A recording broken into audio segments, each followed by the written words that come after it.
So let's make sure this is all working. Hello, nice to see you. Today we're going to be painting Tyranid Raveners, trying a different setup and a few other things.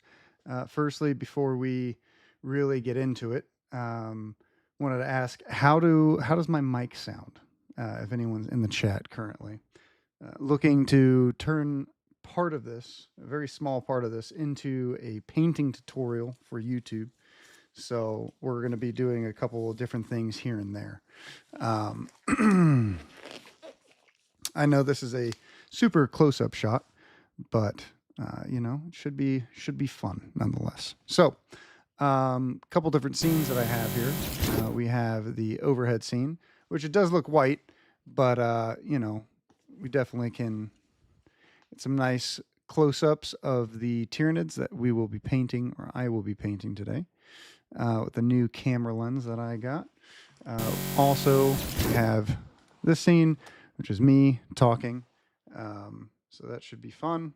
Should be good. We have a wet palette cam. So if I really need to show a few things, it looks like this needs to be just a tad. So we can get some wet palette shots. And then this is me with the wet palette in case if I need to talk about something.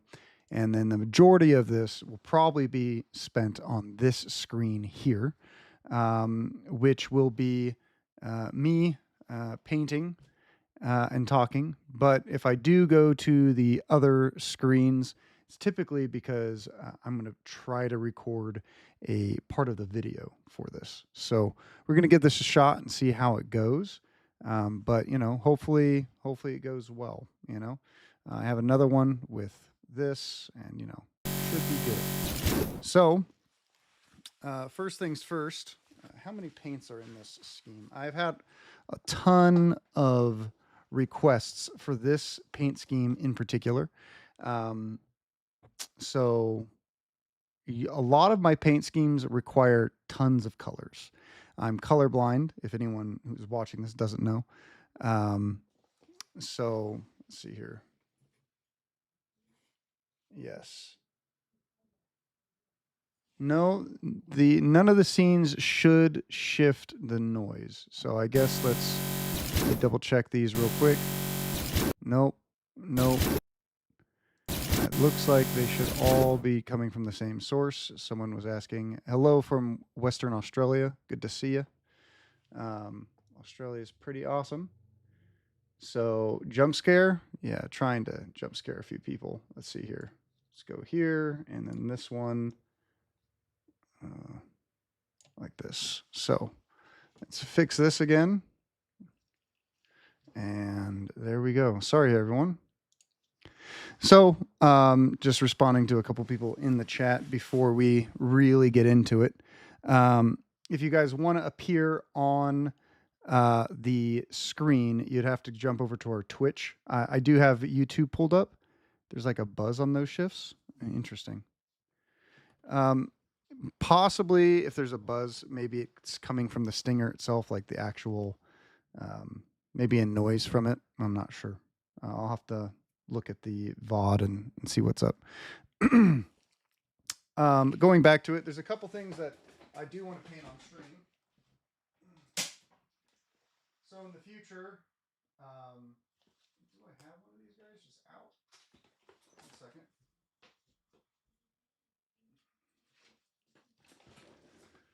So there's a couple things that I want to paint in the future, but not today. Maybe if I can get this to focus. So I really enjoy the way that the Striking Scorpion model is coming out. This will probably be a future video and something else that I work on in the future for the channel, for our Blades of Cain, the 3-up save gang. So that should be fun. We also have these guys. A lot of my paint schemes, since I'm colorblind, is typically has a lot of paint colors in them because I don't mix as many paints just because I usually follow a recipe or I'm creating a recipe myself. So there are, if you're going to use black pretty much all blacks are the same. If you watch any of our Highlander Hobbies stuff, you'll see that there are some colors innately better than others. Personally, I prefer AK black. It calls for a lot of that in this particular uh, sh- this particular paint scheme. It's pretty incredible that you can't see the white whatsoever. The white cap. It's pretty cool. But the other main color of this particular scheme is going to be AK Light Earth. This is the same paint scheme for the Tyranid models that we painted on for Warhammer Community that were debuted on Warhammer Community. So should be a ton of fun. These will all pop up later, but I might as well talk to you guys about them now. We have Smoke Black, Ash Gray, and Black. This is going to be for the Carapace, but there's one additional step with with an oil paint. So there's that. For the skin, it's going to be this color is Trench Brown. This color that I sprayed them with is Trench Brown. So Trench Coat Brown, I think, from what the fuck is that? Color Forge. And then we're gonna do either a dry brush or a airbrush with light earth. And then we're gonna add some like skin variations and some like high-end painting things, just like veins and freckles and stuff like that. Which you don't have to do, but it does increase the paint quite a bit. After all of that's done, we're going to go in with AK Streaking Grime. AK Streaking Grime is a wonderful paint, but it does need to be shaken a lot, and then it needs to cure. So by the time we get to that point, we'll probably end the stream. And then there's just a gloss coat after that. And the models are going to look really bad until you put a matte coat over the top of them. So typically my go-to matte coat is this matte polyurethane varnish from Vallejo. I really enjoy the way this looks. I used to go to Ultra Matte, but I feel like Ultra Matte's too matte at some point in time. So that's a thing. And then there's a lot of details that we can do from there. So this particular scheme calls for 1, 2, 3, 4, 5, 6, 7, 8, 9, 10, 11, 12, 13, 14, 15 colors, 15-ish colors, maybe 17 colors. So if you include the basing and stuff like that, which for me is a pretty low count of paint. Sometimes I think I commission painted a Kasserkin model for it was like I think I painted a Kasserkin team.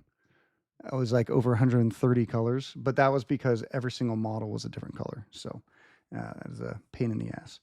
So we're gonna dive into it, and we're gonna start painting. First things first. These models, right?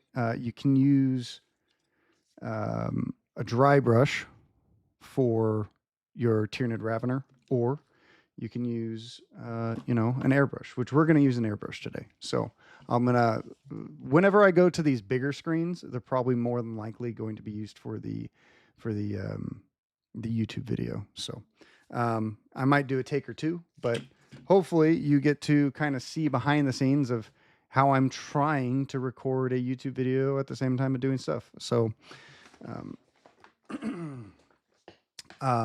we do have a paintbrush range called Highlander Hobbies. So go ahead and give them or if you guys want a Christmas present or something like that, check those out.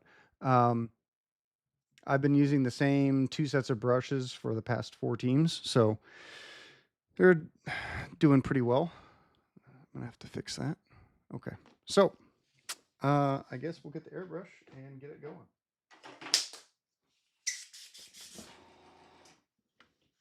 So an important thing with the airbrush is you want your paint to kind of be the consistency of milk. And whenever anyone says that, whenever I'm shooting through the airbrush, I like 2% milk or fat-free milk. So when you lift it up on the side, inside, I typically use like a silicone sponge, and I'll do a close up, and I'll bring it up on the sides just to see the consistency. So if you're trying to get into airbrushing, it's very, very not scary. So we're gonna go overhead, and we're gonna try this out. So let's get this focused. So the first step is we're going to be using light earth with this, and we're going to mix it into the airbrush. We have 5 Tyranid Raveners to prime, so I'm going to do quite a bit of paint in here. Let's see if I can get this in. I'm not used to this just quite yet. So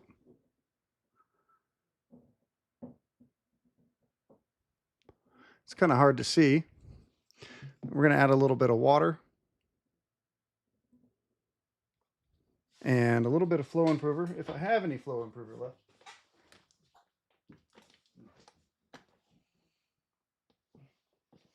In fact, I think I am out of flow improver, and that's okay.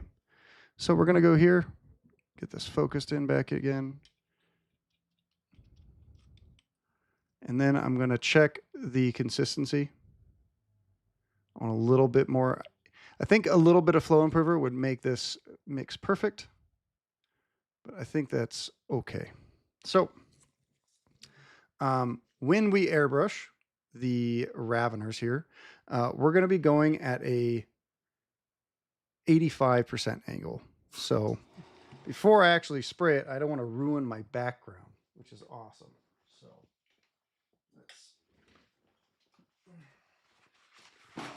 just going to cover that up so I don't accidentally ruin it. How's everyone doing today? There's still a very loud buzzing sound when the scene changes. Interesting.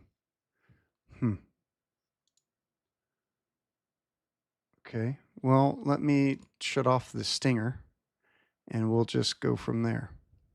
Give me 1 second. Fade. Sorry, guys. And then you guys can tell me if this buzzing noise disappears if I change these, but I do have to do those. Is the buzzing noise still there when I transform, when I change the scenes now?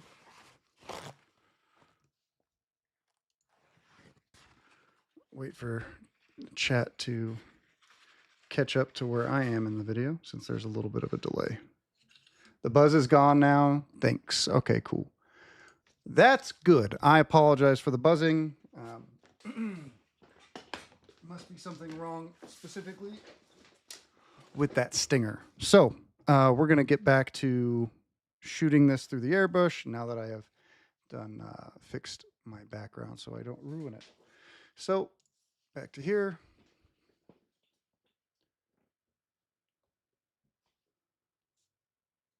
I can get this to focus on the miniature instead of the background. Cool. So we're going to go at an 85-degree angle with the airbrush. You could use a dry brush as well. The dry brush would work, but you're going to want to do like an overbrush if you're going to do that. Let's see if I can get it.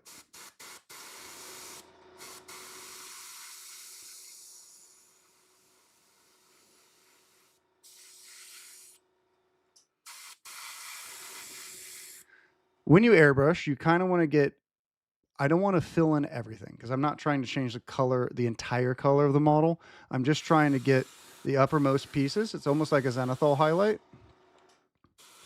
And it's a lot smoother than dry brushing.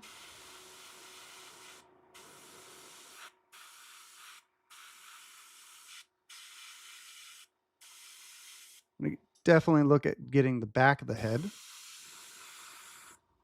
As you can see, this is a much more yellow of a tone, which is also, this is one of my favorite paints, by the way.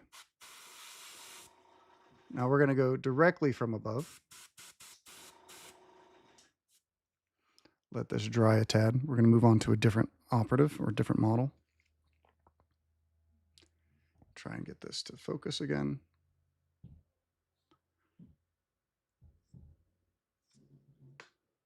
Right.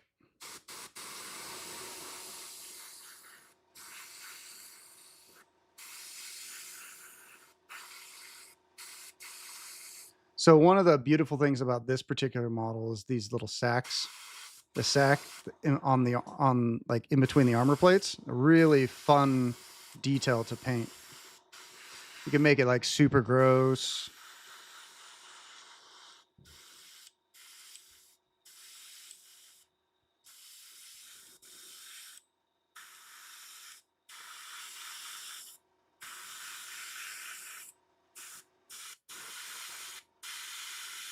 Mostly looking for all of the fleshy tones, fleshy areas of the model to just kind of layer this in.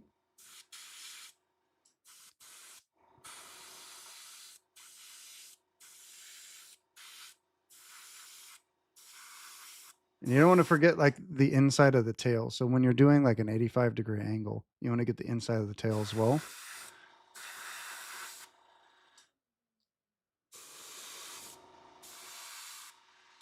But we don't need to get like up underneath, you know. So see how the model's still dark under here, which is all going to blend together more when we have the streaking grime over the top of it. So we're going to go back in and make sure that this model is from the top down. A little bit more. Sorry if the noise is awful. I didn't think about that while streaming this.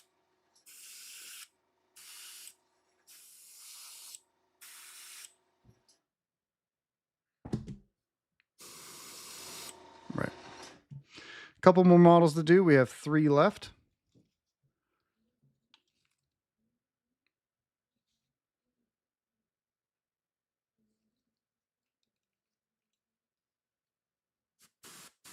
So with this model, I took off his tail because I just tacked them all to the bases. These models are very difficult to paint if you fully put them together. So I left them off the base on purpose.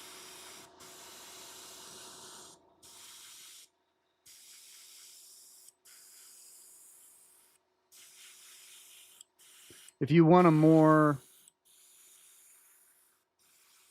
stark look, you can kind of just do a more just top-down angle and just leave more of the shadow. Personally, I like this color so much that I prefer the majority of this model to be this color instead of the trench coat brown. And I'm out of paint, so now we need to remake the paint.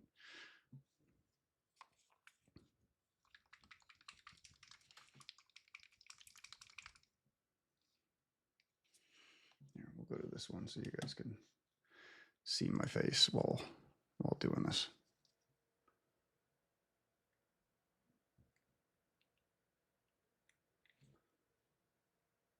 I use a lot of this paint. And I think there might be a clog because this one's almost empty. So how's everyone doing on Saturday? Everyone doing good?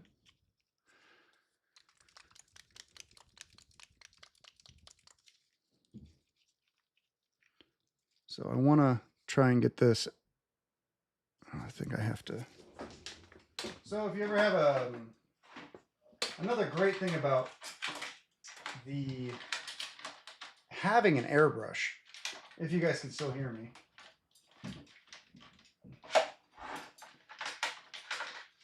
The great thing about having an airbrush is having airbrush needles. Airbrush needles are super, super helpful for when you have clogs inside of your paint.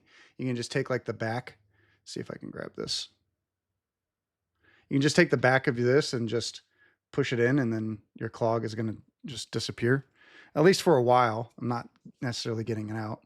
But as we can see, now it's not just trickling out.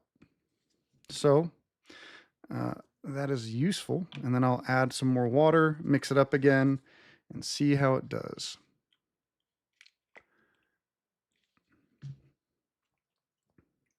Hey, hi from Puerto Rico. That's awesome. How's is it nighttime in Puerto Rico now, or is it just the morning? I think Puerto Rico is closer to my time zone. All right. So we're gonna do after I've mixed this,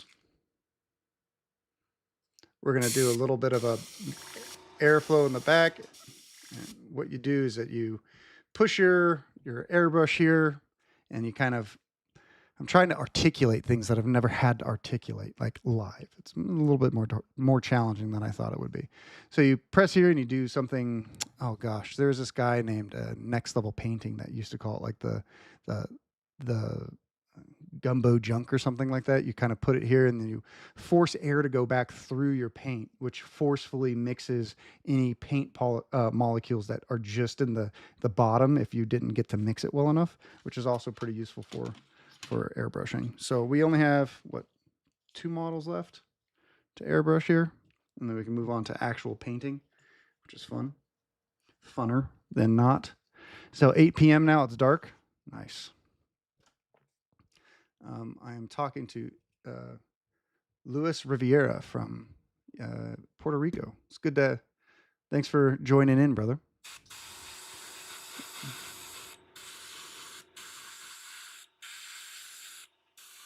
So we have a little bit of this, the crusher's tail separated from the body because the crusher's tail goes inside this piece of terrain. And this piece not only doesn't need to be this color, if I can, this piece of terrain doesn't need to be this color, but you know, I found it really difficult to try and get certain colors.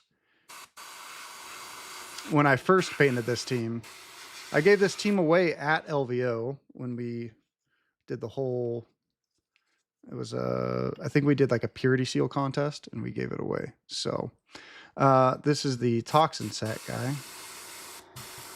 Also a very fun model to paint. We're going to kind of, this whole paint tutorial is probably going to be more of a, it's like a grimdark realism. So it's not necessarily grimdark because I don't like grimdark painting, but it has a lot of elements of grimdark in it. So it's a very fun paint style that I don't get to do a lot. I like to do it on a lot of organic models and painting organic things.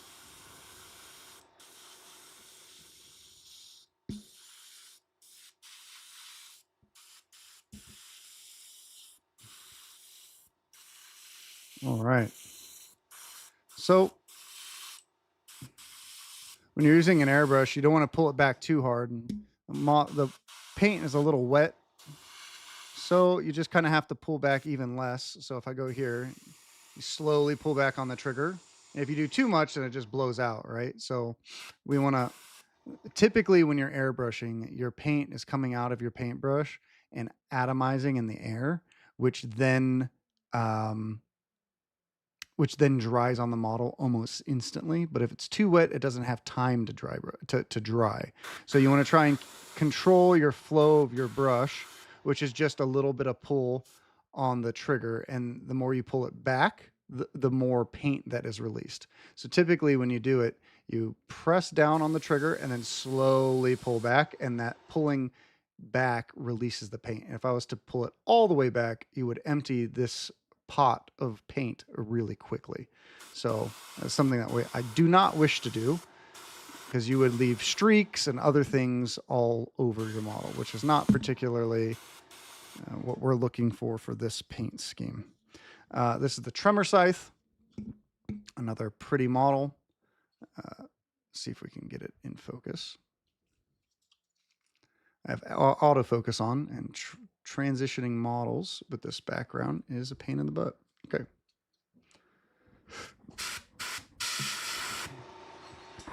A little bit of distance. There we go. Looking for about a 6-inch distance.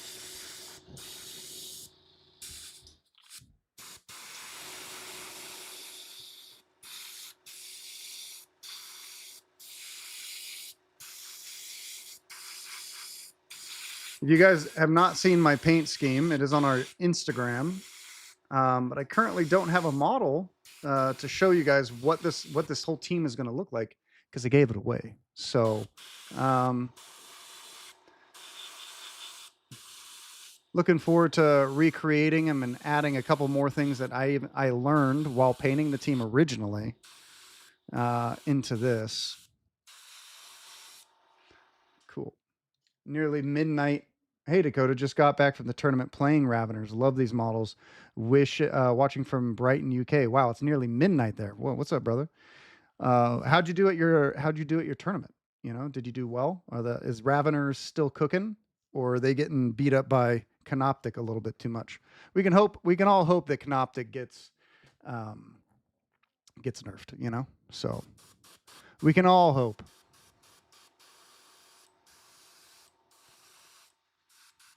Now the question is, are they going to get nerfed as bad as Hyrotech did? Because you know that would be could also be good. Could also be good. You know, they're very fun to play, but they're not fun to play against. So you know, what can you do? So we're done airbrushing now. So I can kind of remove this white background and I can dump out this pot of paint. Or if you want to save it, we don't need to save it though. So since we finished with the first step in the scheme, um, we're pretty much going to do all of the skin first, and then we're going to do the carapace last, because we kind of want all of the, how should I say, we want the carapace to be last because not only is it the most boring part, just filling in black, you know, but all the skin is all the fun stuff, and then we're going to add a this layer to the entire model, which will change its entire appearance.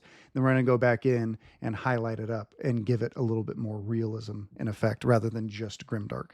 If anyone knows me, some grimdark paints can be awesome. I'm just not the biggest fan of a pure grimdark model. I don't think while it shows a lot of skill, I don't know if it shows as much skill as I like to put into my models. I think there's a lot of hiding of bits and bobs when you do grimdark, which is fine. You know, you can get a really nice effect for something so small. You know, so it looks like DJ Penks also said what's up. He said he got 5th out of 41. Holy shit! And best overall. And you came up against 3 Wolf Scouts and 1 Canoptic. So you're just smashing Wolf Scouts out there, or what? You know, Isaac, I'm glad that you're here too, man. You know, you get to. I'm glad that you're painting your wolf band as well. We both get to suffer together. You know. And we got some YouTube comments before we move on to painting, and I don't look at chat for a couple of minutes. Says, I need help. I'm running my first tournament December 20th, 3 rounds. What crit ops should I do? What's up, High Rocker? Um, you could really just keep it simple, right? Let me transfer to this one. You could keep it simple. I would probably just do, it depends on how new your scene is. If your scene has been around for a long time, you could do like orb, data, and like loot or something like that. If your scene is kind of new, you're not going to want to have a ton of variants. So I'd probably do transmission, loot, and secure for 3 rounds. It's the most standard missions. They're in the core rulebook, and then the most new player friendly. But if you have a lot of people that have been around in your scene for a long time, feel free to do other things. The only thing that I refuse to run at squad games events is energy cells. Energy cells, I'm not the biggest fan of. We have Orion. Anything except energy cells is good. Hey, this guy, just pull that. Yep. You can also just pull from random. So good job, Orion. We're on the same wavelength, you know? Great minds think alike. So we're going to be moving on to the next step. We're probably going to do, hello, Orion. Good to see you. We're going to move on to the next step, and we're going to mostly focus on the Tyranid Prime here. So there's a couple of things that we can do with this particular model. We could go in with the airbrush first. Should I do that? There is one more airbrush step. You don't have to do it in airbrush. You can thin down your paints with contrast medium and go in. Would you guys, watching this, would you guys like to see me do it that way and do the airbrush? The airbrush is a lot faster, but you know, when I'm making this video, do you think it's worth me doing with just the paintbrush, or should I also do the airbrush? And I'll wait everyone to catch up on this. I'll take a sip of my caffeine so that we're still good to go.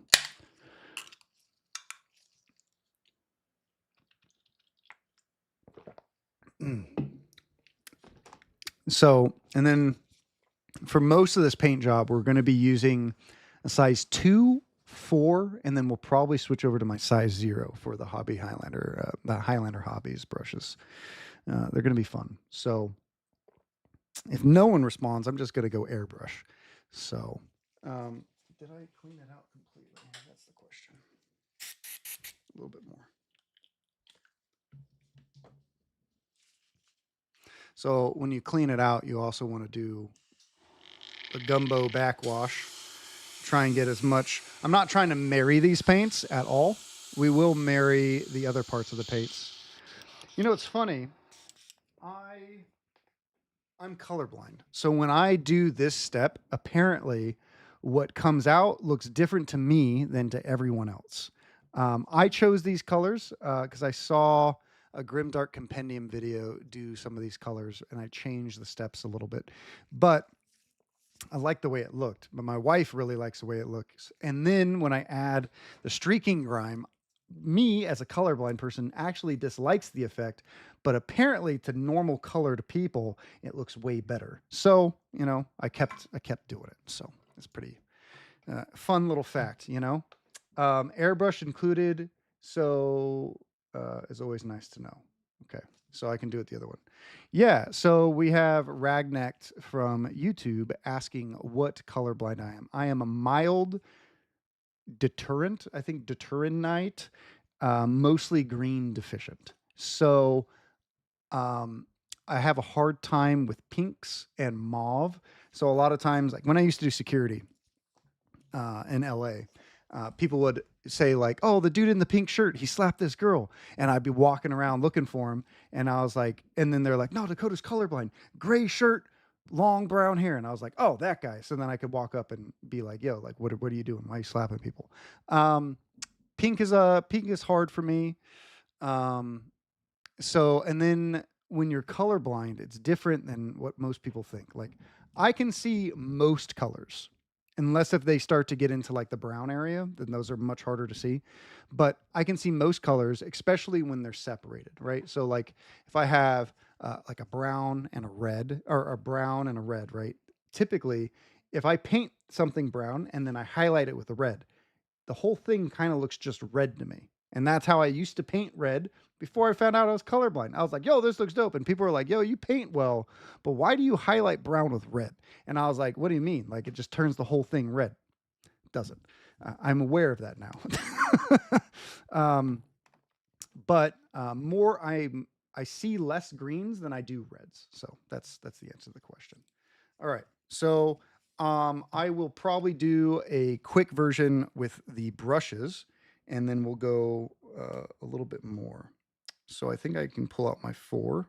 This is a workhorse. We have another workhorse.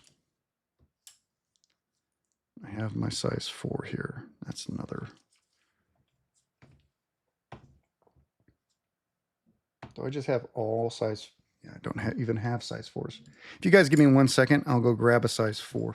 Because apparently I came to my own stream not ready, you know? Thus is the production of live stuff.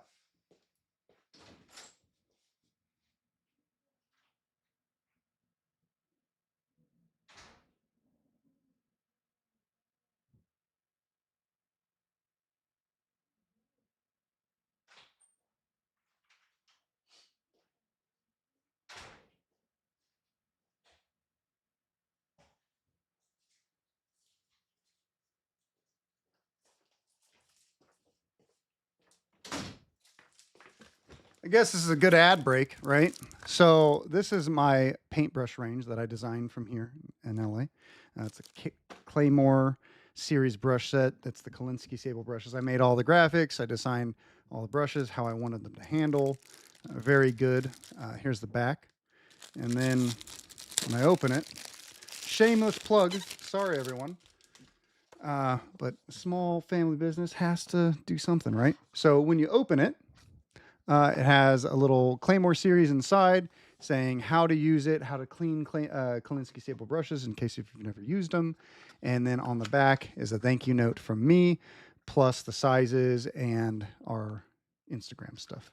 and YouTube and all that kind of stuff. And then inside, we have this wooden vibe. I don't know if I think it's just wood. I think they use birch and something else. But we have the Claymore, which is the size 4, which is an amazing brush.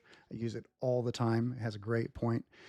It holds a lot of paint so it doesn't dry out. We have the Workhorse, which is a little bit thinner than, I would say it's more comparable to the size 1 in Winsor Newtons.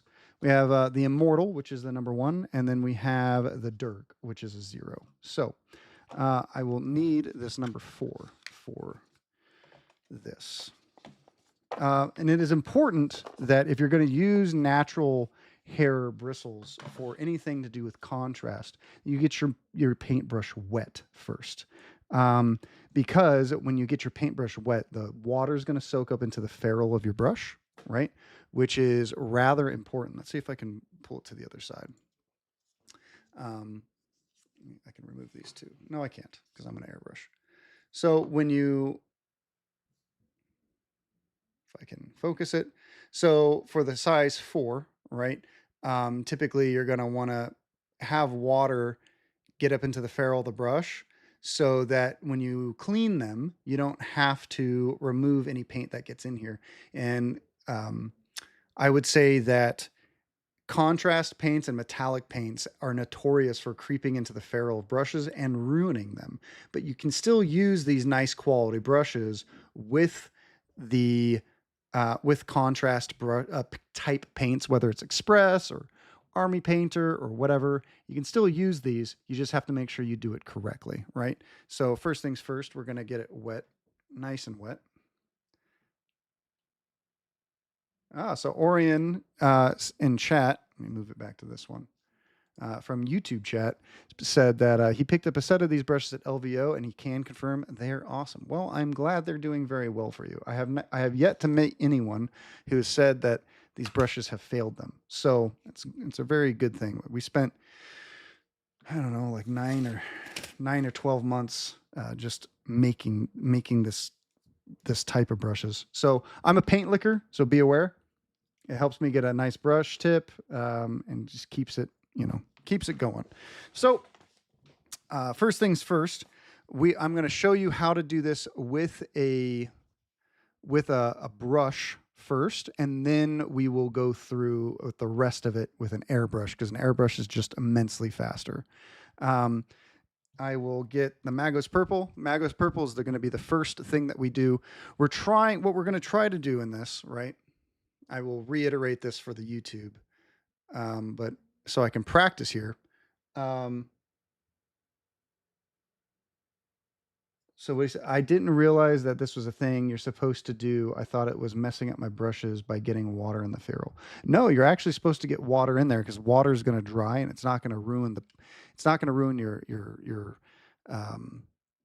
your glue in here. The thing that does does ruin it is any kind of paint or solid, because when it solidifies, then it starts to break the brush tip from in here, which is impossible to fix.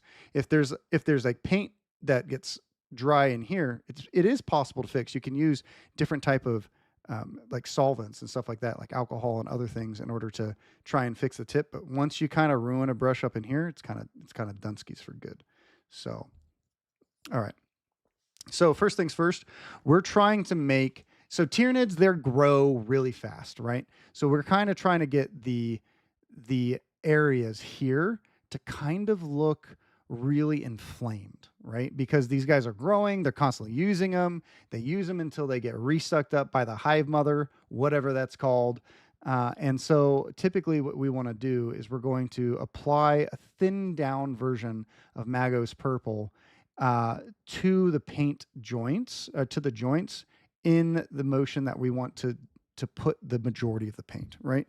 So first things first, we're going to grab a little bit of Magos Purple and a little bit of contrast medium, and we'll go to the wet cam. So it's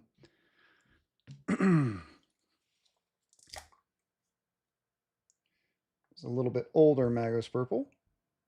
So we're going to do a drop of this, and we're going to do a 50-50 mix of contrast medium and Magos Purple.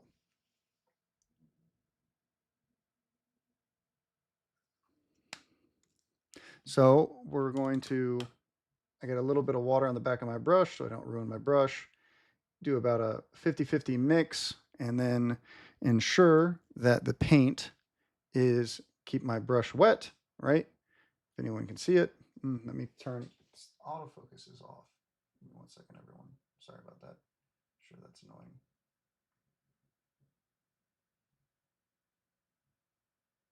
Oh, hold on 1 second.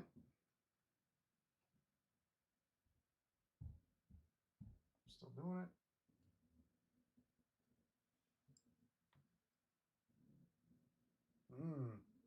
Gotta love camera malfunctions midstream. Well, we'll have to kind of deal with this. So we're going to take this and we're going, oh, okay, that's impossible to watch. It annoys me. Sorry, everyone. I am a paint perfectionist. So, I mean, a perfectionist. So if something isn't working, it kind of upsets me.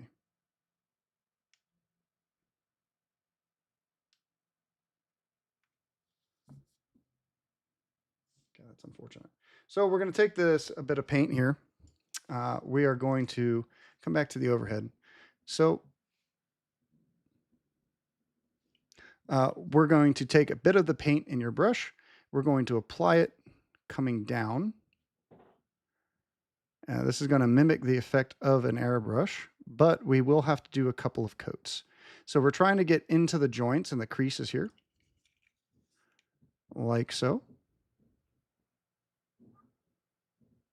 And trying to feather it in from a greater distance than you might think you need to.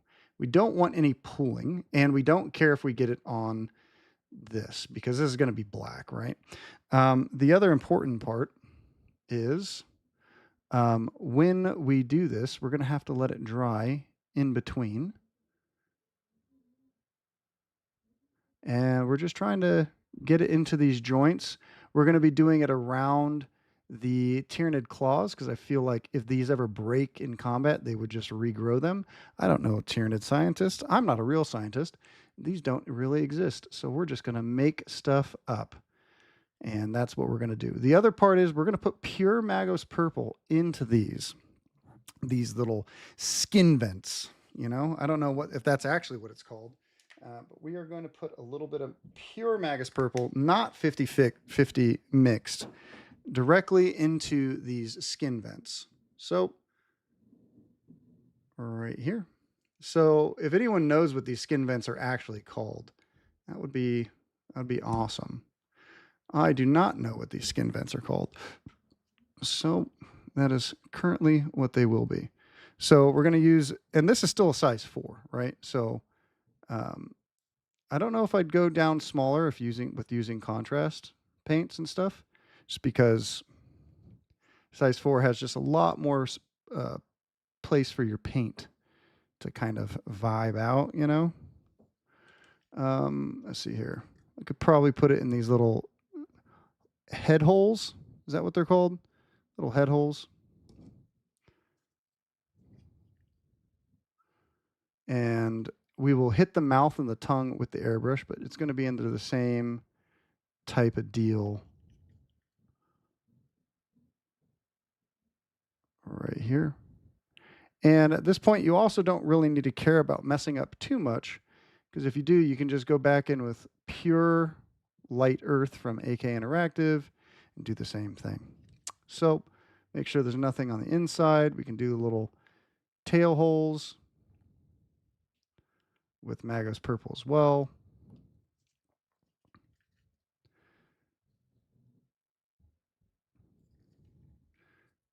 And if you want to do a second coat, you can, just to darken these areas. You don't really want to get it too dark because the AK Interactive is going to get it a lot more dark, but typically I kind of just will shade it just a tad more where the light should be shading it. So we're going to go back to this area, if I can get it back in focus. So as you can see, well, I can't really see it that much because this is a color that's difficult for me. But this is starting to shade here, and we're going to do that 50-50 mix again. We're going to draw it in from way up here just to start adding more to it. This is a 50-50 mix still. So we went back to 50-50. And we're just going to pull it in like so. And thinner, the better, right? You would rather, if you're trying to create some sort of transition while painting, you want to use a thinner paint because if you just rush it, it's going to look way worse, right? Um, the other part that we're going to use, the pure Magus purple, is in the joints. So we're going to use pure Magus purple in here. Typically, I just hit these with an airbrush, but you can start it off here. There you go. So we're going to do one more coat, and that'll kind of help with this. And I'll try not to hit this with, we'll probably just do the whole thing, because there's 3 colors when you do this kind of shading. So see here. David has entered the chat. Heaven help us. Okay. David is telling everyone that I'm making up rules. That is correct. In painting, you get to make up all the rules. So we're going to do a little bit more, dragging it in. If you don't like the color coming up so much, there's going to be a couple colors that we kind of hit with this. So we kind of want a large transitional area when we do this, just to try and create a little bit more, what is this called? A tad bit more variety, right? We don't want every single space to look the same because we're painting skin. We're painting alien skin. And I don't think alien skin should look like that. So I am making up rules, David. All right. So as we can see, this is 3 coats. It is purple now. It is light, and that's good. We're going to move on to Caribou Crimson next. Caribou Crimson is a great color. In fact, there are 3 shades that we're going to be using for this. We're going to be using Tagore Rage Shade, Magos Purple, and I had to literally go out and buy Caribou because I couldn't find it. So I have brand new Magos Purple and brand new Caribou Crimson. So we're going to move on to Caribou Crimson here, and we're going to be mixing it also 50-50 with contrast medium. Now, if you're doing this through an airbrush, you will not have to mix these. This is purely so that we can get a more controlled shade while using these things. Personally, I really enjoy using contrast medium, though it doesn't work for every single type of paint. So just be aware. So we're going to move back to the wet cam. And we're going to do a single dab of Caribou. Along with, we should probably do one more. So we have a pure dot. And we have a half dot. As you can see, this is a much darker paint. Where did I put my size 4? Is this it? That is not it. I don't know where the size 4 went. And no one can help me. I found it. Right. So, getting my brush wet once again. It is fully loaded with water. And now I'm going to do a quick mix, mostly just using this. As we can see, this is a much different shade than before, right?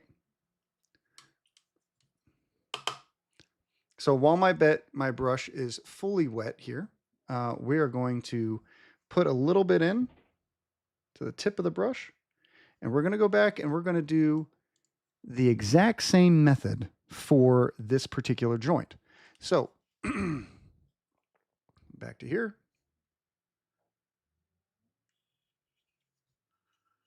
Right. So we're going to bring it in, but now I'm not going to do all the way up here. I'm just going to do slightly less. And as you can see, this is a much darker color already, which is exactly what we want. We want this to look inflamed and gross and nasty because that is Tyranids, right? They're gross and nasty. This is, like I said, it's a little bit more of a grim, dark realism style. So we're doing this. And as we can see, this Caribou Crimson really adds in a lot of depth, and it's starting to look a lot grosser, right?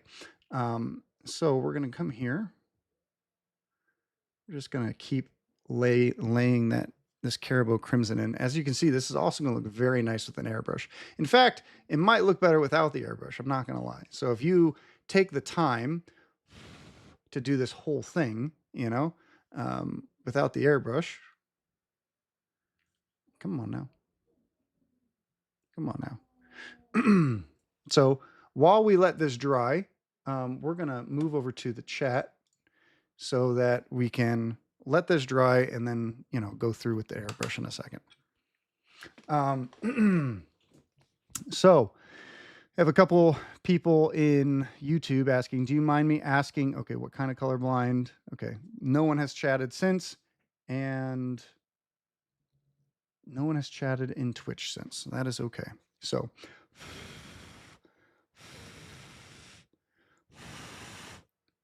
anyone watch football here? American football? Ooh, David. Hi, David. Hello. I am quite astounded that the Bears are doing so well. I'm a Raiders fan, so the Raiders are always bad. It gives me hope to see another organization that is so bad do well. One day maybe my team will also be good. Yeah, maybe this year is not that year. American football, by the way. So Caribou Crimson takes a little while to dry. We're basically going to do 2 coats of Caribou Crimson. Then we're going to do a final coat of pure Ragor Rage Shade. I have no idea what color that is. Directly in one of the in the crevice itself. Does anyone in here know what color Tagore Rage Shade is? Because I've looked it up and I have no idea. It is a color I cannot see, but I can tell you it looks cool. It's like a gray purple or a gray. I don't know. I have no idea. Zero clue.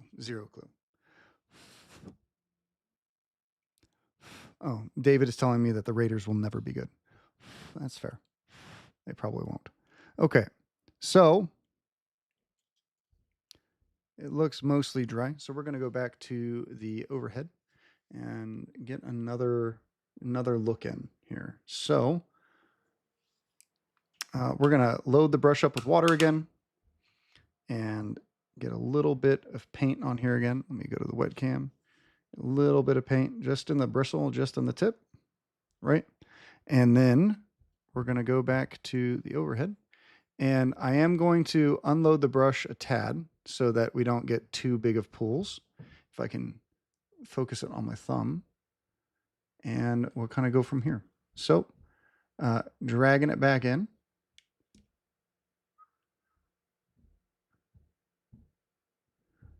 Just kind of putting the pigment more to where I want more of the pigment to be. We, as painters, we don't realize that we're actually just pushing pigment around. So we're really just pigment pushers.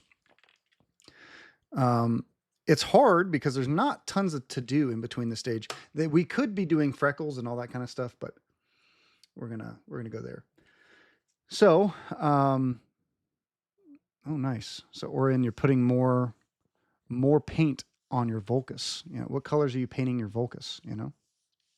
Gray purple is accurate, says Isaac. Good. I don't know what color that is, but gray purple did seem correct. So we're going to move on to Tagore Rage Shade, which is here. Putting my size 4 there so I don't forget where it goes. This is the final color in the mix. It does look the darkest on there. If I could get this to stop autofocusing, I would really enjoy that.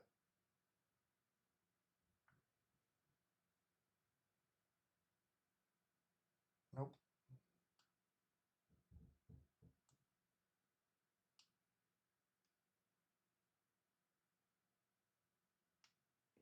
All All right, I think I got it. Nice. Perfect.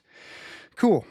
So we're gonna load up this brush. Now I don't want to dilute this paint too much because it is going directly just into the darkest cracks of it. And in fact, this Rage Shade will be going on. I will be painting each joint individually with it. So I won't actually be putting this through the airbrush whatsoever. This is the same method that we use to paint all of the Tyranids um, for our narrative, but we did not go the next level step. We kind of stopped at grimdark, and that's it. There is like to make these models like really shine. There is one additional step that you want to put the realism back into the grimdark. So, which is the painting method that I prefer. So we're gonna go back to here. Focus this here. So Oren said that he's painting his Volcus mostly stone gray. The end goal is overgrown and mossy. Nice. Definitely won't be totally finished in time, but at least it'll be uniform. That's what I like to hear. You know, as organizers, we really want to make sure that when we paint terrain for players, that we get at least get to the standard that we hope the players also get to it. So, um,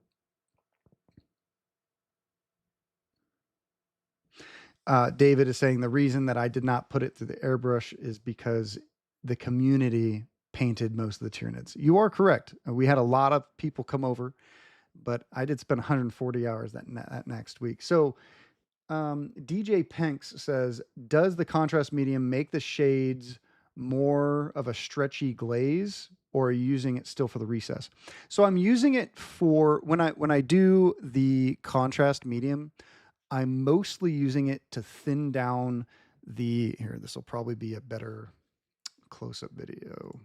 So when we use, so there's something that mediums do, right? So mediums break down the pigment of the paint.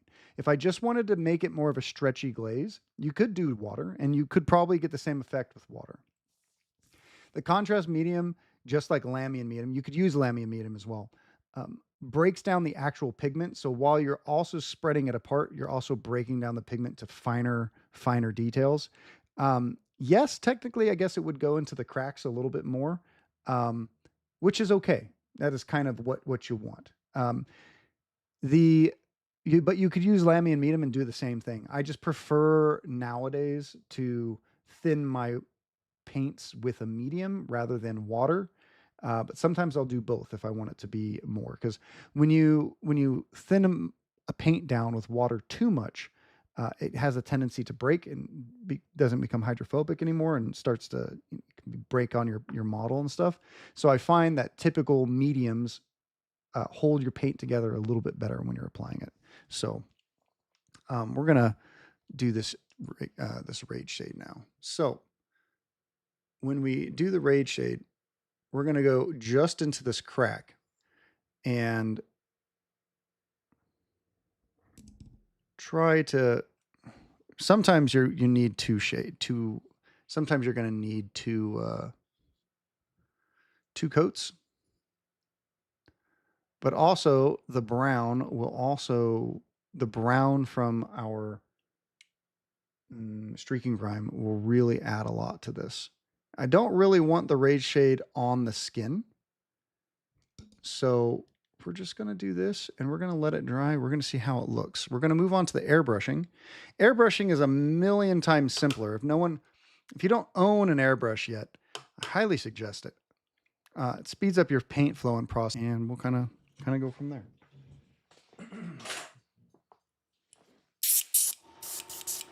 Still has a little bit of color in it. So I definitely don't want any color in this currently.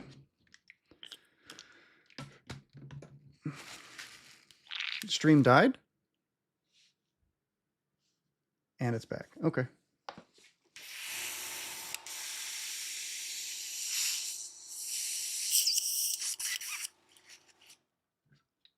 Actually, out of all my, I had this airbrush cleaning fluid for ages. And I finally ran out after like 3 years. Gotta love it. All right, so first things first, contrast paint can be sprayed directly through the airbrush. You do not need to water it down. So we're gonna do a close-up of me doing that, hopefully not getting any paint on my beautiful Middle Earth mouse pad right underneath me, you know? If we do, then I become I couldn't be a heretic, but I could be something. There we go. Autofocus. Be cool. Be a cool guy. Right. So this is a very thin paint. So we want to really try and make sure that we're pulling the needle back very slightly when we do it. As you can see, that darkness is looking real good. Real good. So we're going to try and do that to all the other bits and not do exactly what I did right there.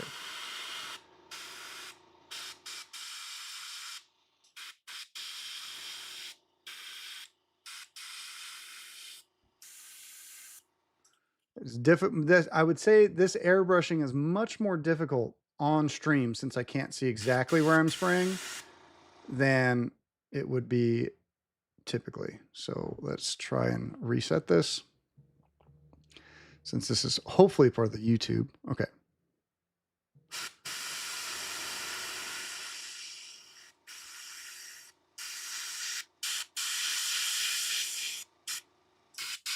We're also going to get the tips of the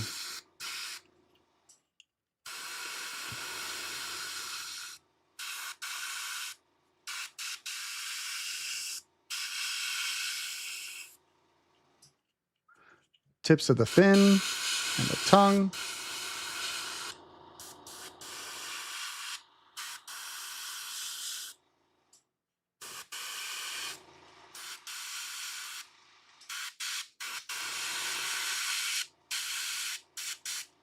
I also like to get the inner palm of each palm. I don't know why. It's just a style, I guess. And a little sloppier than I would like it to be, but that is okay.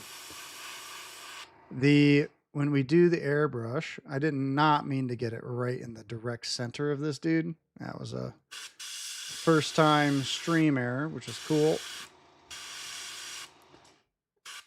And we can fix all of that later. So that's just going to add more variety and variation to the actual model itself, which is also very cool and cool. So we're going to speed through the rest of these guys. I think there's a little bit on the tail too, from what I remember. Do a little bit here. Why not? All right.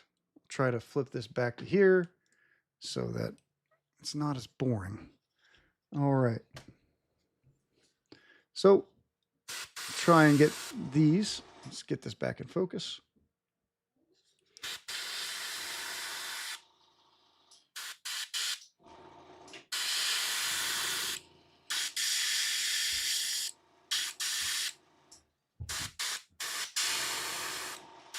Definitely want the mouth to be. Claws. I will have to manually go back and add in all the Magus purple in the skin vents, but that is okay. Right now we're mostly doing a weird like mottled effect to the skin to make it just appear less like one big... Oh, what the hell just happened? Okay, that is not what I want. Sorry about that. Apparently. There we go. I think dropping that did that. All right. So back to the video. All right. So for the Venom Spitter, it's something a little bit different. I really enjoyed more of this pus sac on his back, but I really liked getting the upside down angle, so it really looks like the pus and the infection is and the venom is coming from inside of him. So we're going to focus the sac on his back with a little bit more of an angle.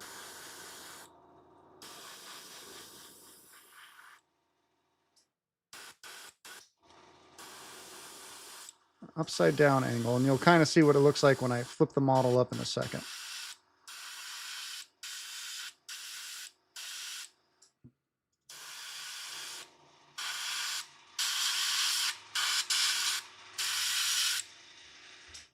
So as you can see, when the model's flipped up, you can kind of see this cool transition from underneath the model. And then when we add in Caribou Crimson, which is much darker of a paint, you'll see a cooler transition, I think. I think since this guy is filled with venom, I just usually overload him a tad bit more with paint than I typically would other versions of this same model. We move to the tremor scythe. Put this on his mouth. Look at Alexander Popov. Descend that sack, please. Oh, don't you worry, Alex. I'm going to descend that sack so hard. All right, so this guy has claws. Let's get this back in focus. Yep, this guy's claws, so we're going to hit his palms.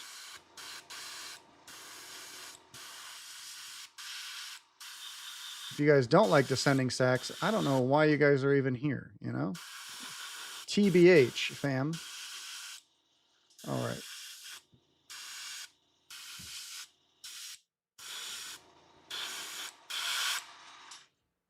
And let's make sure I got inside of his armpits, a little bit more in his mouth. Try and keep the camera in focus instead.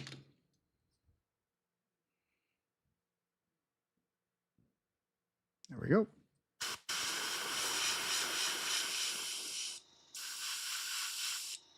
This guy also has toxic venomous sacs in his little claws, so we're gonna hit those nice and well. Likes to inject the bad guys. I don't know if anyone the Tyranids are fighting is typically a bad guy. I mean, everyone's a bad guy in the 40K universe, but you know.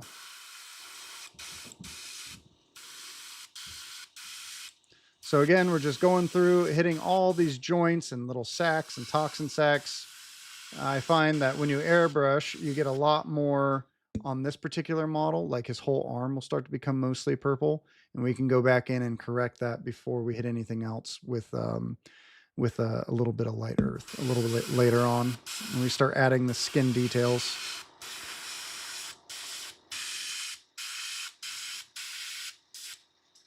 And purple's pretty much done. So now what we're going to do is I'm going to flip this back into its pot. I lied. There's bottom of one tail left. So I'm going to flip this back into the pot, and then we're going to throw in the Caribou Crimson and kind of go from there. This I will not do over the top of my beautiful map.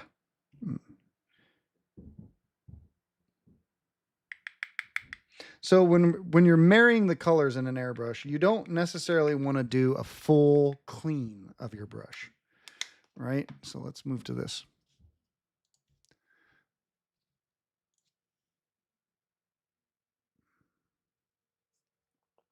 So when we don't need to clean it out completely. So there's still a little bit of paint of Magos Purple still left in here. You can still spray it out a tad, right? Right, and you're like, all right, cool. Or you can just purely add in Caribou Crimson directly in, and it's going to mix the bottom of the paint a little bit. And it's going to marry the two colors a little bit together, which is kind of what we want. We don't want it to be just pure, but also it doesn't matter that much. Marry the colors a little bit. We're going to add some Caribou Crimson, and now we're going to go back in to each model, and we're going to add a little bit of color to the areas, but we're going to centralize it a tad bit more than what we did before, right? So we don't want to have it come all the way up the arm or over here. We want it to really just start to centralize a little bit more. So we're going to, it's a much stronger color, so you have to be a little bit more careful than what I was doing previously.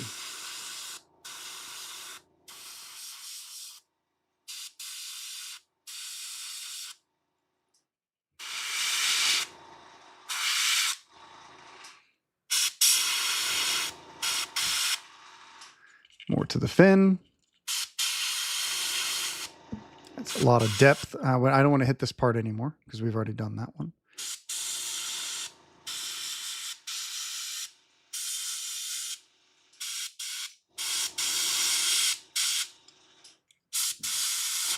A little bit more on the crest of the palms.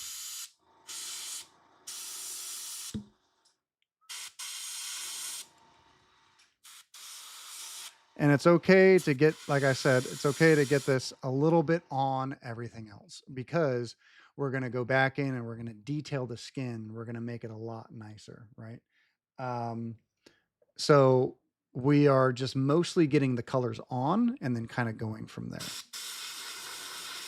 And when you do multiple colors, you can find spots that you missed with the Magos purple, which is something I just did there. So this is a more of a messy painting style than I typically do, but it comes out really nice in the end. And let's make this. There we go. I'm really just focusing on certain aspects. A little bit of clog. Just when you have a little bit of a clog, you try to pull it back pretty hard, and it came out real easy.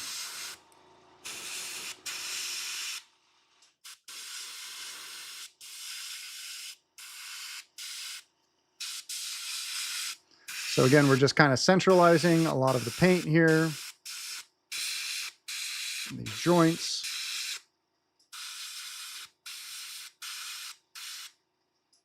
And yeah, I think that's this model done. I don't think I missed anything. I will have to go back in for skin vents. Come in here.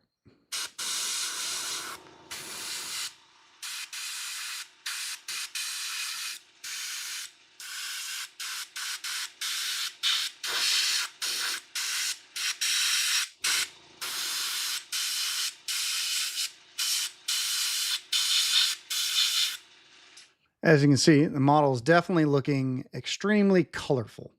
And that is exactly what we're looking for, because we're going to tone it back and make it all come back. We're just marrying the model together.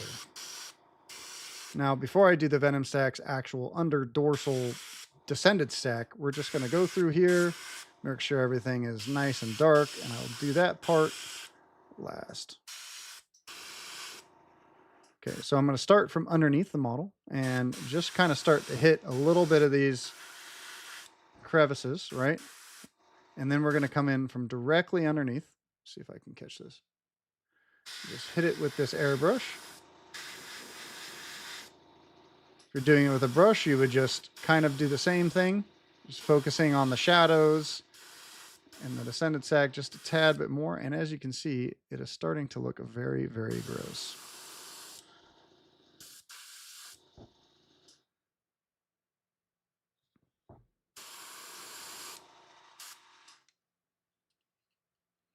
Definitely looks much more infected, much more gross now. And I believe, nope, one last guy. We can move on to the next portion. Right.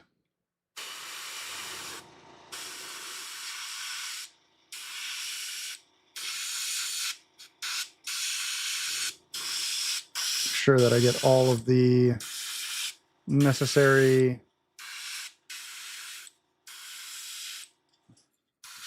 parts here and there. You can definitely be a little bit messy, and that is a-okay. All right. So airbrushing now is complete. We won't need to airbrush for the rest of the video, so I will clean the airbrush from here so I don't have to do it later and kind of go from there. So, all right.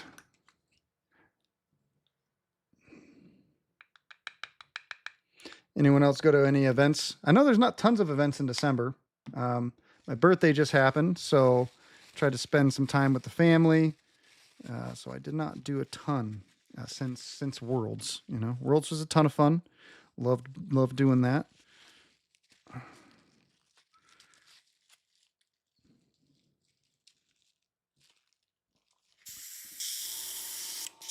And yeah. Or does anyone have any events they're looking forward to doing? I think our next event is our narrative event in January. Then there's the Palm Springs Open in LA, which is going to be a ton of fun. I'm going to be a judge there. What else? And then that is very fair. That is very fair. And it says we're doing the Cadia Fight Club year end. So Oren, so you're from Cadia Fight Club, huh? From the Cadia Fight Club. Interesting. Then one of your local stores is doing a small one in 2 weeks. Been pretty quiet since LVO. That's fair. I think a lot of things have been a little quiet since LVO. Worlds kind of comes in and does a bunch of stuff, and there's not tons of events around Christmas. They don't typically sell like particularly well, so it makes sense. Everyone's putting their money towards Christmas and family, Thanksgiving and all that kind of stuff. So, all right. So we're going to start detailing the skin a little bit with the main model. I'm going to probably do the Rage Shade in the joints, and then I'm going to start showing you a little bit of details, how to start detailing the skin. Because the brown does a lot of heavy lifting for us, and a little bit more is a little less. I mean, the less, the better for the most part, right? So, so you were the super tall Ravener player that was with John Budwell. I love John. John's a great guy. I remember you. Yeah, what's up, dude? Yeah, and Isaac, I totally understand that. If you have a weekend work, like when I used to work for security, it's really difficult to take time off. So totally understand that. Okay, so we're gonna go back to my size 4 and this Tagore Raid Shade, and we're gonna put it right in the joints here. So the camera should have a much easier time focusing on the actual models now, because I took away the paper towels. So move this to here. There we go. So model, we're going to put this on the direct skin stuff. So the tongue is going to get a coat of Tagore, and the rest of the joints. As you can see, this joint that we hand painted and this joint looks very similar. In fact, I like the hand painted one better. I'll have to remember that for future stuff. So we're just putting this just in the crevices and actual creases, just to give it a tad bit more variety. When you paint like alien skin, I think it's just like a lot of variety,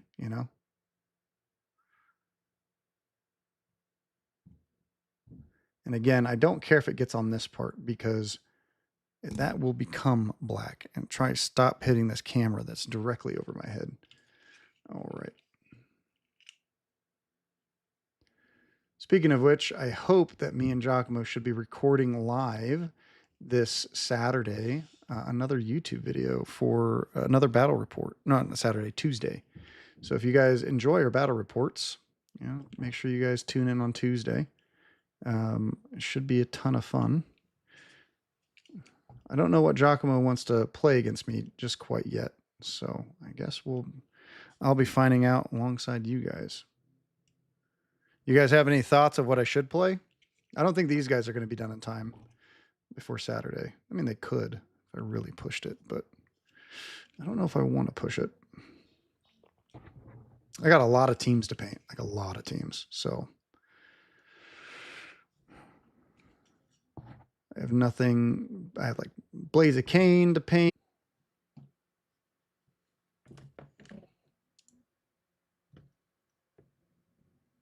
Sorry about that, everyone. Sorry that the stream just crashed and came back. So we have a couple of people in the chat. Let's go to this talking head scene. Not this one, this scene. There we go. So we have a couple. So Denot Dev said we need more kill team events streamed. The goal is to stream more events. Sometimes it's harder because of the venue, right? Um, Venues restrictions sometimes, or that kind of stuff is difficult. Also, paying to stream. A lot of times, if you want to stream something, you gotta pay your people. So if your event isn't doing well, sometimes it doesn't make sense to pay the stream um, enough, right? Um, I think we're going to stream the All Valley Team Tournament. We might stream our narrative. Um, I have a feeling that streaming a narrative event would go really hard, doing each different map each time. I think that would be a lot of fun. So people get to experience the narrative alongside you, all the crazy rules that we came up with and all that kind of stuff. Um, yeah, we hope to stream a lot more this year. A lot of the venues that we are going to be streaming at will be doing more. So hopefully we'll be able to. That is the goal. Um, So is there something that I haven't played in a while? To be honest, the only time that I play Kill Team is on stream for everyone. I have a family, I have work, I have this. Um, so I actually don't get to play a lot. So unlike when I used to be a little bit more competitive, player wise, so I used to go to events and practice and be tournament ready. I think I only have a few teams that I'm tournament ready with. It's probably Raveners are easy, so I could probably play them. I could probably play Wolf Scouts easy enough. They're not very difficult. They're just busted. Sanctifiers are fun, but they're bad, and I don't have any interest in them anymore. Deathcore is always a fallback. It's pretty easy. I really want to play Blades of Cain, but I'm not going to paint. I really want to paint my blue Striking Scorpions and a few other teams, like the Dire Avengers and stuff like that. So, um, we have tons of teams. I have Ratlings. I have a bunch of teams. So I have no idea what I want to do. Um, Mostly, I do it for entertainment value. So if there's anything that you guys want me to do, like if you want me to play Rekkas versus something, or Wolf Scouts again, see if they're good in a Nemesis Claw or something, that could be fun. Um, oh man, how many times has this thing disconnected? Has this been bad for you guys? I apologize. Okay. All right. So I've just been monologuing. I apologize, everyone. We're going to get back to painting here. So I'm probably going to focus just on one model. What is this saying? Yeah, unfortunately, I don't own Farstalker. I mean, I own like 2 Farstalker kin bands, but they're not painted. Um, I have Vespids too, but I don't really like Vespids playstyle. I could play AOD, but you know. So I'm going to focus mostly on this model now, and I'll kind of do the rest separately. So I think that'll probably be best for stream experience. So what we're going to do now is we're going to start getting some skin detail onto the model. So what that means is we're going to kind of start to put in some freckles. We're going to start putting in a couple other things. So in some of these like really purpley areas, you can go in with the same color. You could go in with some veins and stuff. I think for the veins, I think last time I used a shyish purple, but it was so dark that I'm going to use it again, but we're going to do it a little bit different so that I don't make the same mistake as I did last time. So we're going to add a couple veins. Less is more for when you're doing veins and we're trying to detail the skin, right? Um, yeah, that is true. The chat is more active on over here, and you get to see over here. So David issuing playing any warp covenant is cruel and unusual. That is true. That is true. All right. So we're going to shake this bad boy up and we're going to apply a 50-50 mix of shyish purple and some of this. So let's go to this one. So I'm going to add a tad bit of this one. This is a very highly pigmented.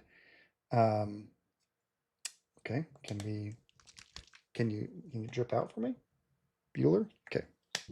So we have shyish purple. It's the most heavily pigmented one of, I think, this one and Wildwood Burke. is typically some of the most pigmented stuff we have. So I'm actually going to take a 50-50 dollop of this using our size 4 Claymore, right?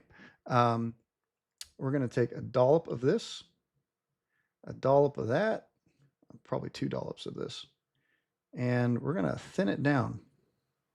We're going to see if I can make some really nice veins with the size 4. We're going to see. Otherwise, I might have to move this to a size 2. So we're going to go to here. So we have our paint currently on our Claymore brush, and I want to make sure it's not too heavily on there. I might have to move to a smaller brush. We'll have to see. Yeah, I think I'm going to do that. I'm going to move to my size 0, try and get this a little bit cleaner. So I wetted my brush first so that since this is a smaller one, and I'm just going to try and keep the paint at the farthest most part of the brush so I don't ruin my own brush. And now we're going to use just the tip to add in a couple veins. If you don't like your veins, you can always go over and paint them over a little bit more. I kind of think of Dragon Ball Z when I'm thinking of veins and stuff. It might be a little bit too thin down, actually.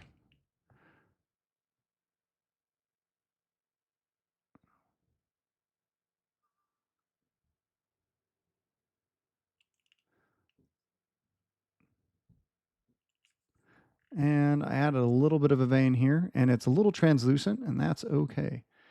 We're going to add another one underneath here.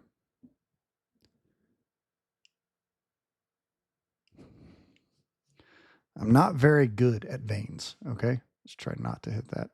Not very particularly good with veins, but you know, you don't have to be good to make a model look all right. So we're going to go back to this vein here, and we're going to add a tad bit more just on one side of it to give it a tad bit more depth.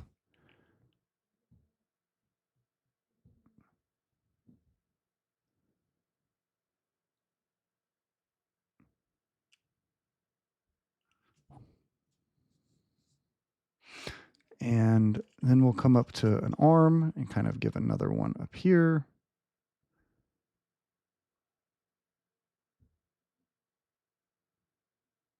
And we're just going to be doing this on a couple different spots in the model. I don't want to make it too detailed. You just want to, when you're looking at a model, you just want to have a little bit more to look at every now and then. You know what I mean? Like you want to look at a model and then be like, oh, that looks nice. What is that? That's pretty cool. You know? I've always drawn Dragon Ball Z veins, you know, whenever I'm doing this kind of stuff. I'm not a scientist. I just do what I think looks cool. So, yeah, you know, we're going to add a little bit of freckles after this and make it look nice and kind of deliberate, but also very random. The more random you are with this step, ultimately, the better.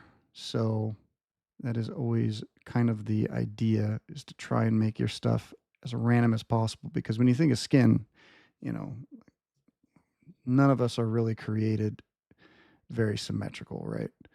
So, and working with contrast so thin down, it dries pretty quickly, and you can kind of just keep at it, and eventually it comes out together. It comes out as one piece.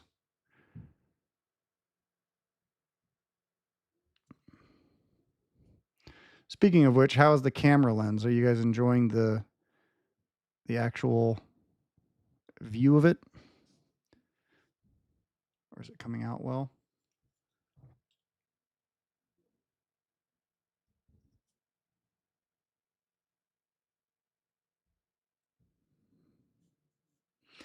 I'll do a little bit darker of a mix now. See how this one comes out.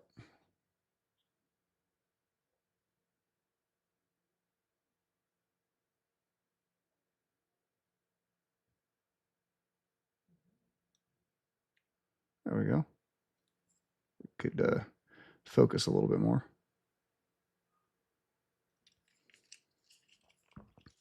Come back to some of these other veins that I made.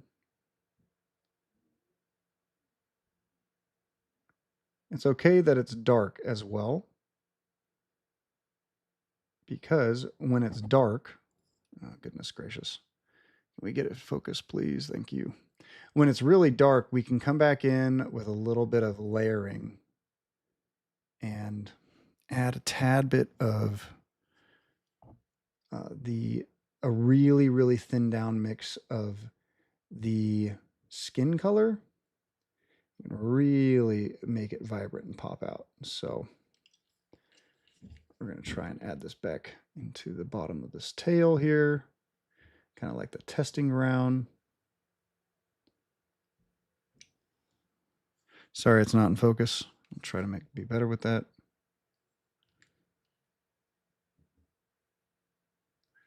Just going to focus on my thumbs.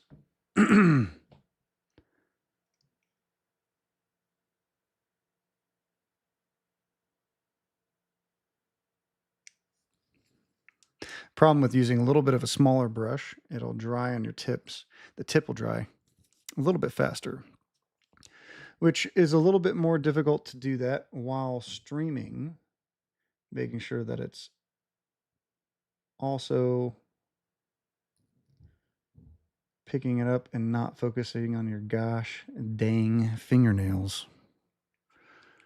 All right, I got this one here too.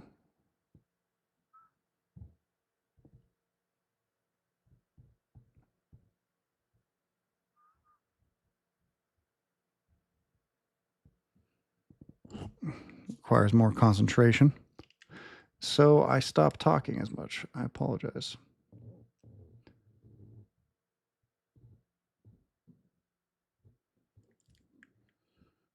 All right, so we added a couple veins to the guy, and now we're going to add a couple of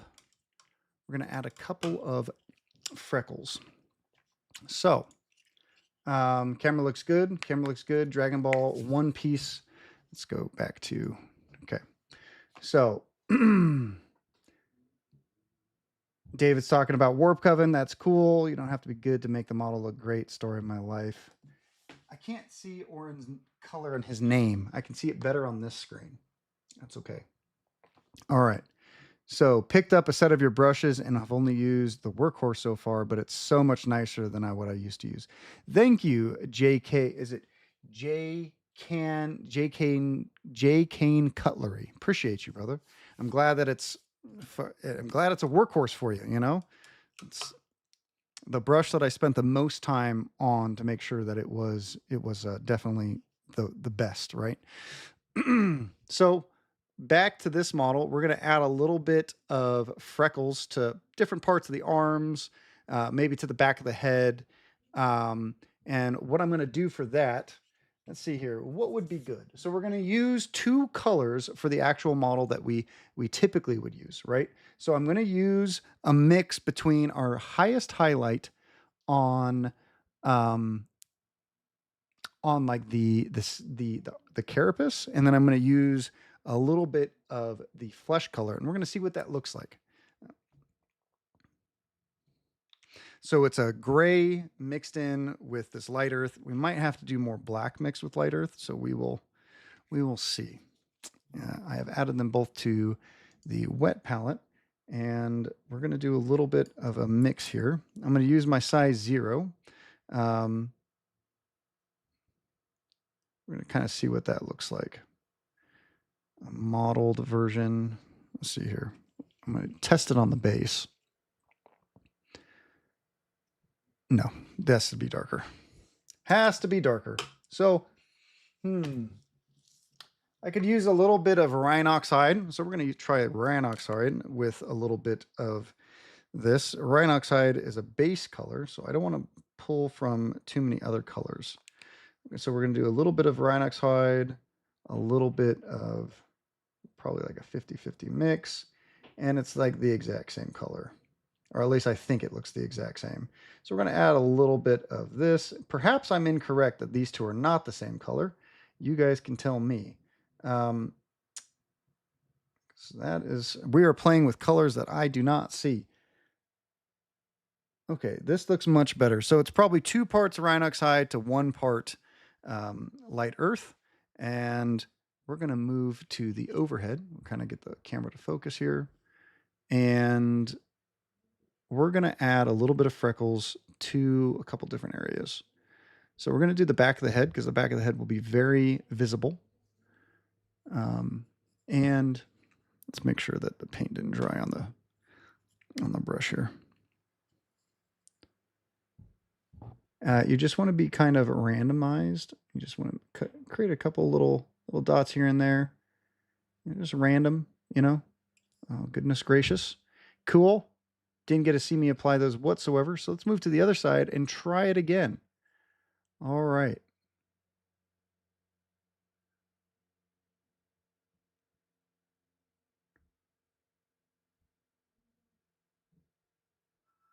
Goodness gracious. All right, sorry everyone. We'll try on a different part of the arm, and we'll try this bicep. The bicep is the closest to the camera. We'll try it there too.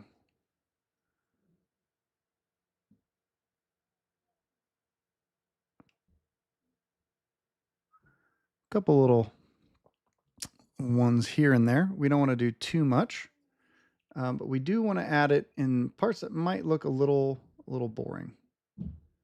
And what we're going to do is just kind of add a little freckles here and there. And then when we go back in, we're going to use some striation type highlight, which will hide a lot of it, but it won't hide all of it. So that is the point. We kind of paint to 11 and paint to 12 and then kind of bring everything back. And we can do the same mixture. We kind of do the same mixture again. So we're going to try a little bit where we put a little bit of these things, make them a little randomized. You could also probably use a sponge, but we don't need to do it tons. Model's already going to be detailed enough.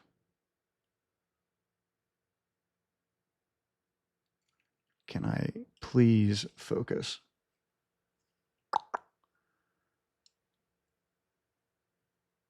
And if you mess up the freckles, you can always go back in and paint over it again. So that is not a big deal.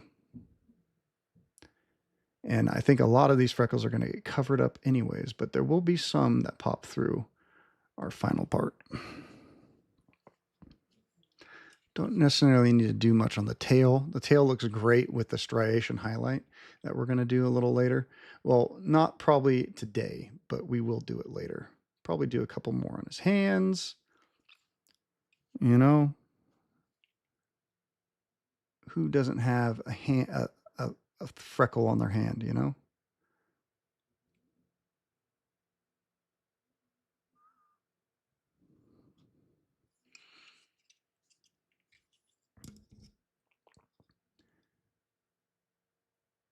This model's going to look great when he's done.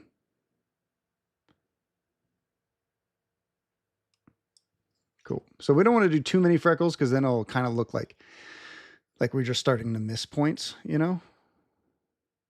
So a couple freckles here and there, adding a tad bit of variety and variation.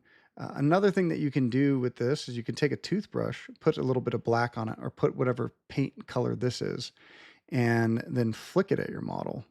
That would also look great. So it's probably all we're going to do for some of the freckles. Maybe a tad bit more.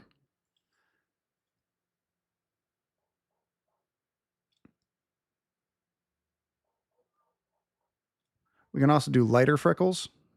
So we can go back to our just OG mix of this and then kind of put in a little variation in some of the other spots.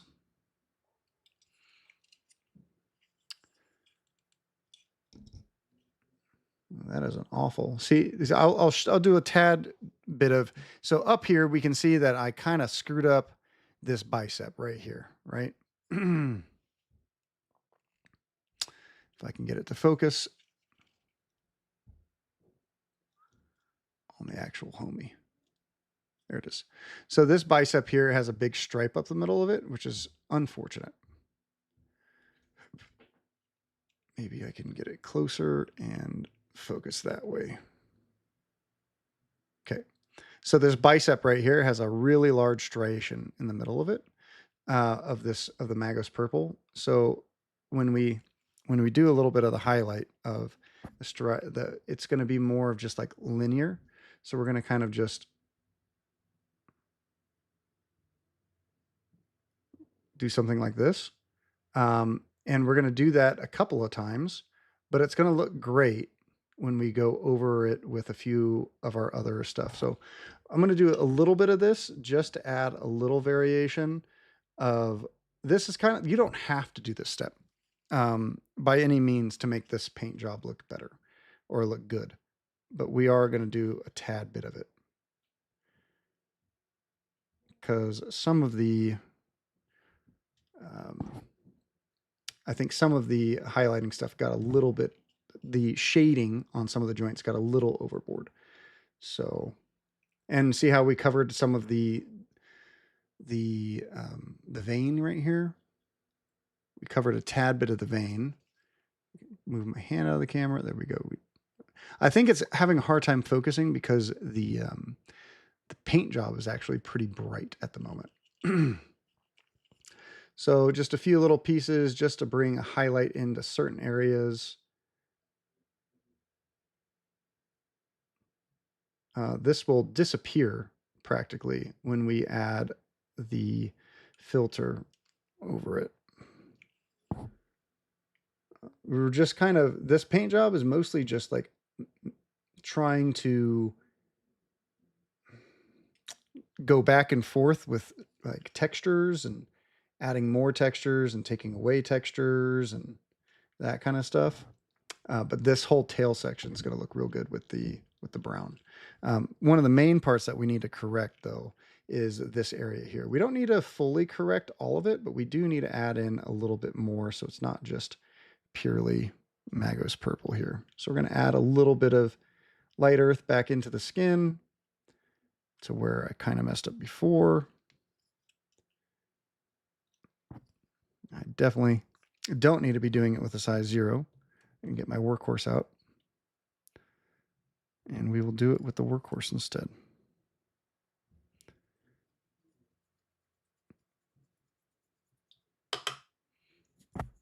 I think I painted the entirety of the Wolf Scouts with this guy. Wolf Scouts came out real good. I got one more guy to do, and I was going to do that on stream too. Show everyone how I kind of painted it. This vein looks kind of whack too, so I'm going to kind of just erase it a tad. And you can do that with a thinned down version of your paint. All right, so make sure it's wet. All right, going back in to this, just adding a tad bit. Purple shading looks fine. The brown is going to blow it all out anyways, which is a-okay.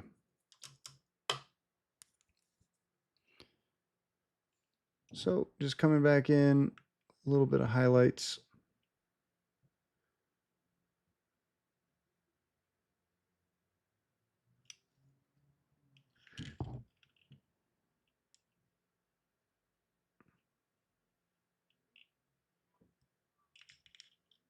You kind of paint and you erase, you paint and you erase, and just kind of keep going back and forth. They're not Space Marines. Space Marines are, I think, a lot more straightforward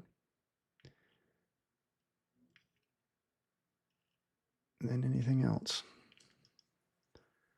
So again, a little messy looking, but he will come out super sweet here soon. Go to the chat scene. So, anyone else say anything else?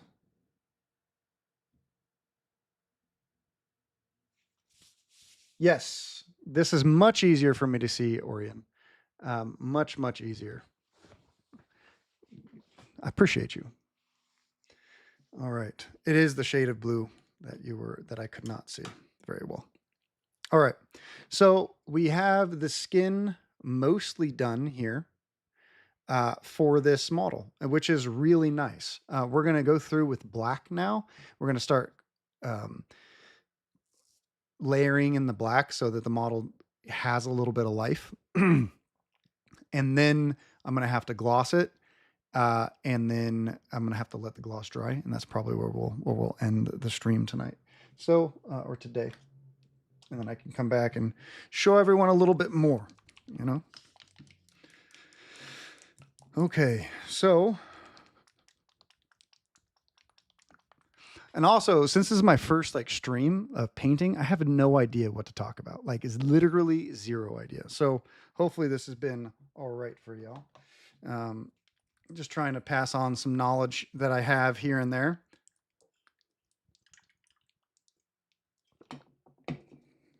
Let's see if I can pull out.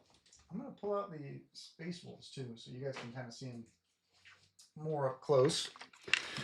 This is one of my favorite little homies that I did.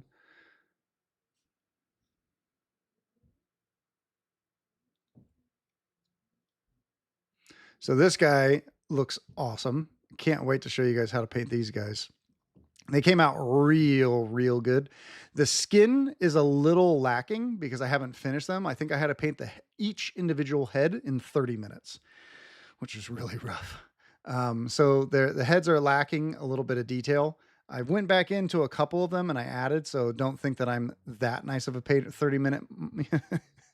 I think I added like another 30 minutes a model. So each head has about an hour in.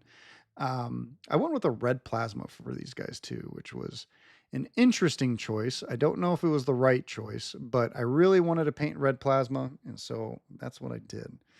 The wolf was one of my more favorite pieces that I did. I didn't do too much to him other than paint his face. I spent more time on his face because I kept calling my dog in and getting like he's an Australian Shepherd, so I painted this guy's face like my dog. Yeah, but he was pretty fun. The basing, I just copied Giacomo. It's not anything. It looks really nice, but it is just Valhallan snow over like Rhinox hide with a little bit of a dry brush, and then these dead frozen plants from Army Painter. I kind of went with the leader. The leader, I haven't finished his shoulder pad. I'll show you that one in a second. So we have, there we go. This guy, the bones came out pretty good. I still need to do his fur. But I try to do two different like leathers on this guy. That like my yellow leather, which I haven't really showed anyone how to do just quite yet. And then my brown leathers, he came out pretty nice. The leader needs to finish his shoulder pad. As you can see, it's still gloss because it is awaiting the transfer, and then I can matte coat it from there. I also really liked the Vegeta head that came in this. A lot of these heads I have to add in a little bit of like stubble, or like they've been shaving their heads, so I got to add a little bit more colors there. I got to do a little bit of gold here for the thing, and I got to finish his blade. So I might do that on stream. I have a whole nother guy to kind of show how I did the armor. So yeah, but these guys came out super nice. I don't really like Space Wolves, but I really like the way these guys came out. So I'm definitely not gonna complain. And they're really good right now. So they are fun to play, and I'm sure they're not fun to play against, you know? So, but when we paint the black carapace, we're gonna go in with AK black and paint the whole carapace black.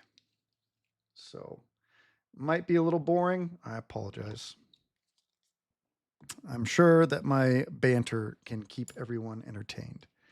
So Orion said, yep, painting on stream needs two things to be enjoyable: explanations of why you're doing what, and chill chatter to pass the time. My guy. Nice. Okay. So we're going to be moving on to the carapace now. I'm probably going to switch to the overhead view so that we can get a nice painting shot of me applying some of this black.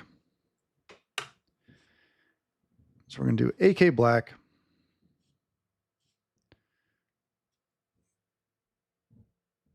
Directly on here. And the great thing about AK black, right, is that when you're painting, you can keep it a little watery and it's still going to cover beautifully. I also really enjoy, um, what is it called? Um, Black Templar but I have moved to this just because I like the matte sheen of the black. I think it covers really well. Overall, great paint color. We're going to be actually highlighting this with two other AK colors. They're like a warmer black. Before we do the oil wash, we will be um, before we do the oil wash on these guys, we're going to do a dry brush of those two to kind of give it a little bit more. And then when we wipe off the oil wash, we're going to we're going to wipe off the majority off of the black. And then we're going to go back through with this black and we're going to paint in the shadows with this particular black again. It's a cool little tip or trick that I really uh, enjoyed with painting the original versions of these guys. No idea if it's the best way to do it, but it is the way that I enjoy. So that is going to be the way I teach it. So using the number 4, we can cover a lot of ground while maintaining a ton of control, which is always nice with these brushes. And then to get some of these under parts without getting too much black on the actual skin, you start from the area of black, and then you kind of move your brush into the area that you need to be painting. So you don't want to just go in and just straight up try and stab your brush into one of these crevices. You start, let's see if I can get it on camera. You start from here, and then you would bring it in and around so that you know exactly where your black line is ending, so you don't get it on the arms. And then you do your best not to get it on the arms above. That is one of the harder bits to do. In fact, this model is a lot easier to paint when they are not put together. So subassembly does help paint Raveners a tad bit more than people might expect.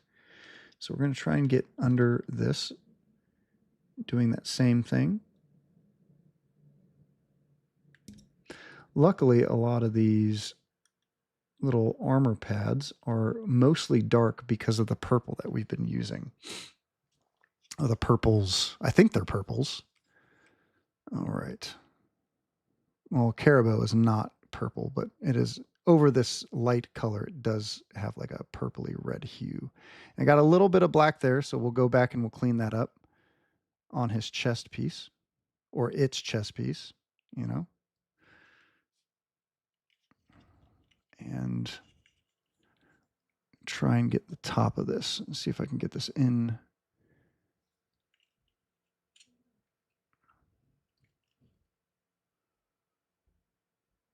Has anyone seen the Predator movie recently? Awesome. Absolutely love the new Predator movie.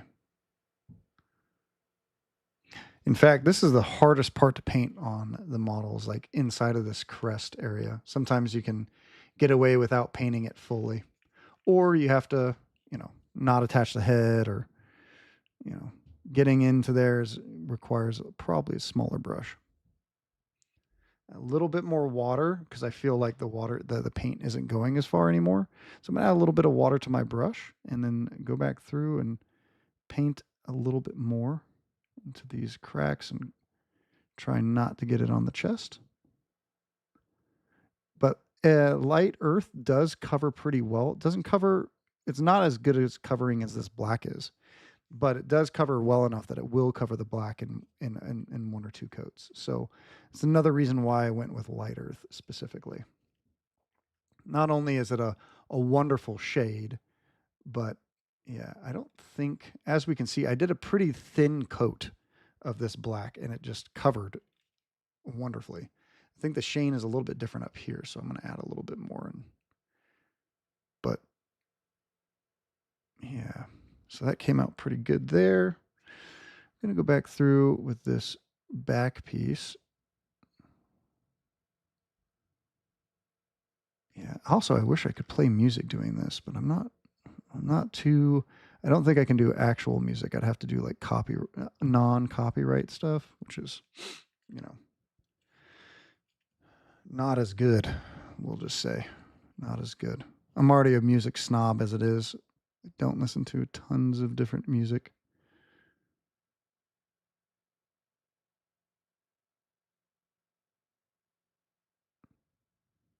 So just getting the tops of these armor panels and plates, and then we'll go through and get the actual scything talons.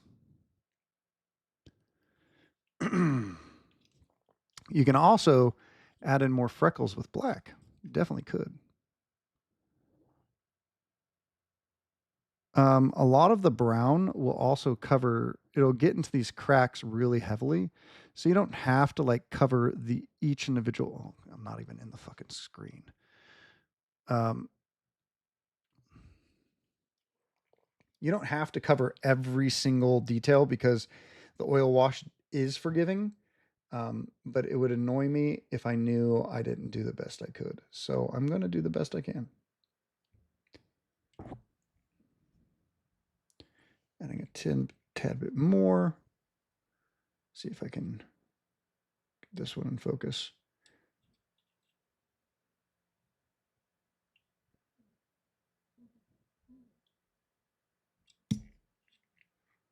There we go. All right.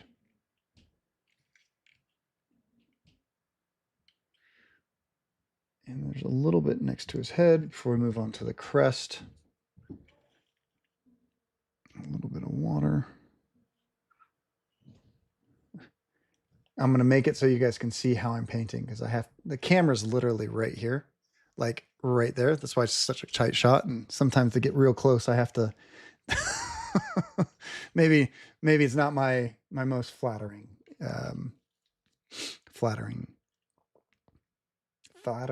view. Okay, so try and get in here, and we're going to paint some of this crest here, doing our best. Now, since we've airbrushed the inside of this crest, it would be a real big pain in the rear if, oh, can we please, be a real big pain in the rear if we actually got black on the crest itself, right? So we're going to do our best not to paint onto the crest. So we're going to start here. If we can get it. We're going to start from outside and we're going to push our paintbrush close to it so that we can maintain as much brush control as we can. And then slide it along. I got a little bit, and that's not a big deal. We're going to do the same thing for this side. We're going to kind of start from outside, bring it up to the crest, drag it back, drag it back.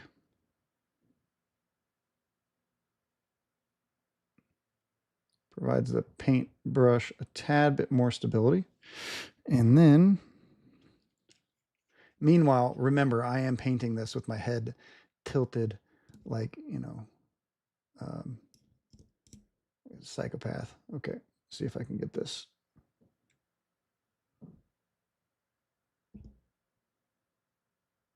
Getting the top of the crest here. I'm just gonna get it right in here. Bing, bing, bing, bing, bing. And then we just have to focus on this line. And I'm surprised I did that so well. All right.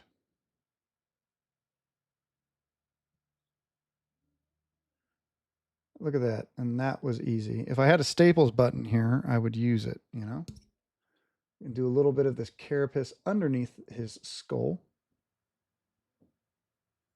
Yeah, the back of it as well. Try to get this back. Oh, see, now my head's getting in there. All right. You'll start to see the model come to life here.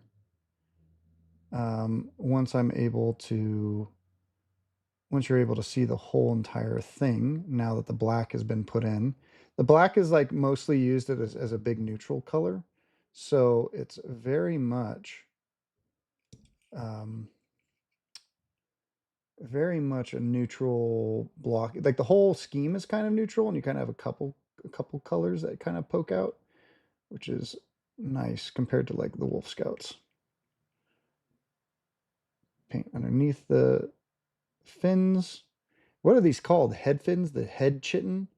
Head armor plates? Armor head plates? And now we have to go through and paint every single little like nail, you know? This is a more time consuming part compared to everything else. So when we take the model back a little bit, you can start to see the model starting to take shape and take form into something that's not just cream and pink, you know? I think the head's just a little glossy here. Yeah, that looks nice. And then we really don't, you could do the teeth before you apply the brown, which we may do to kind of give it a little bit more variation. For the teeth, I believe we're going to start off with ivory tusk, and then we're going to go to trooper white for the highlights, but we're not particularly there yet. We'll probably add a little bit of ice yellow to kind of give it a little bit of a yellowing because Tyranids are supposed to be nasty, right? The best thing about this paint job in general, the skin consists of like two colors. We have light earth with the trench brown underneath. You use the streaking grime to kind of give it more depth and other pieces, and then you like wipe it off. And when some places are too dark, you go back in and you just add light earth, and then you just add a little bit of ice yellow, and you just like, oof, that's it. You know, it's a super easy skin recipe, like super, super easy. All right. We're going to finish off these talons now.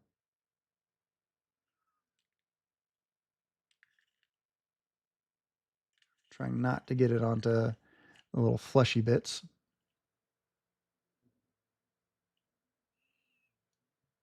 Kind of go from there.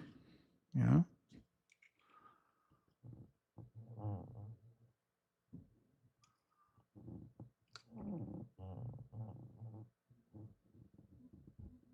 Oh, okay. Get it back into camera. Apologize, everyone. Apologize. You yell at me later. All right. A bit more black. A little bit of a hair sticking up. It needs to go back in the mouth after I wash it off. All right. Thank you, Sean. Nice to see you in here. Sean has joined us on YouTube. Says he loves the scheme.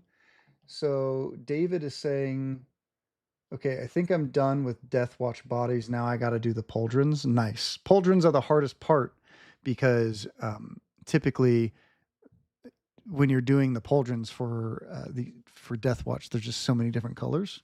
So depending on how hard you do, you know, I'm not going to tell David which Space Marine teams that I like the least because he'll just paint his entire team that way just to annoy me at events.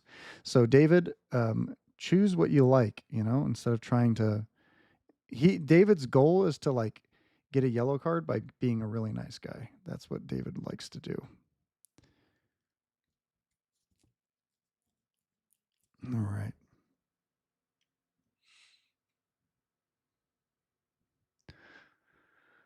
So we're gonna go through some more of these bits and bobs here. All right.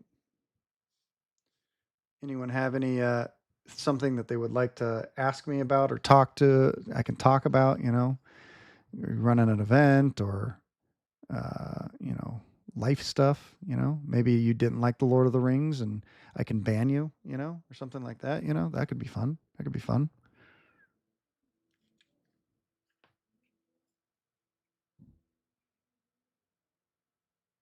Oh, okay. So Oren, that's a good choice. So David, I really, really hate the Imperial Fists. I hate them with a burning passion. You know, I hate Ultramarines. You know, I hate Blood Angels. I hate Dark Angels. Who would wear a hood?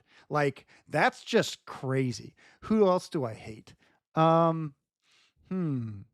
So for people that don't know, oh wait, I guess Oren's chat is available here. Okay, who else do I hate? I hate Black Templars the most. Black Templars and Imperial Fist are by far the worst chapters ever created, ever. You know, that's what I think. That's 100% what I think. Don't mind my Imperial Fist rock that I have over here that my son painted for me. Don't do that. Um, you know, Blood Angels are so they have six packs. Who would have a six pack? You know, as a Marine, that doesn't make any sense. You know,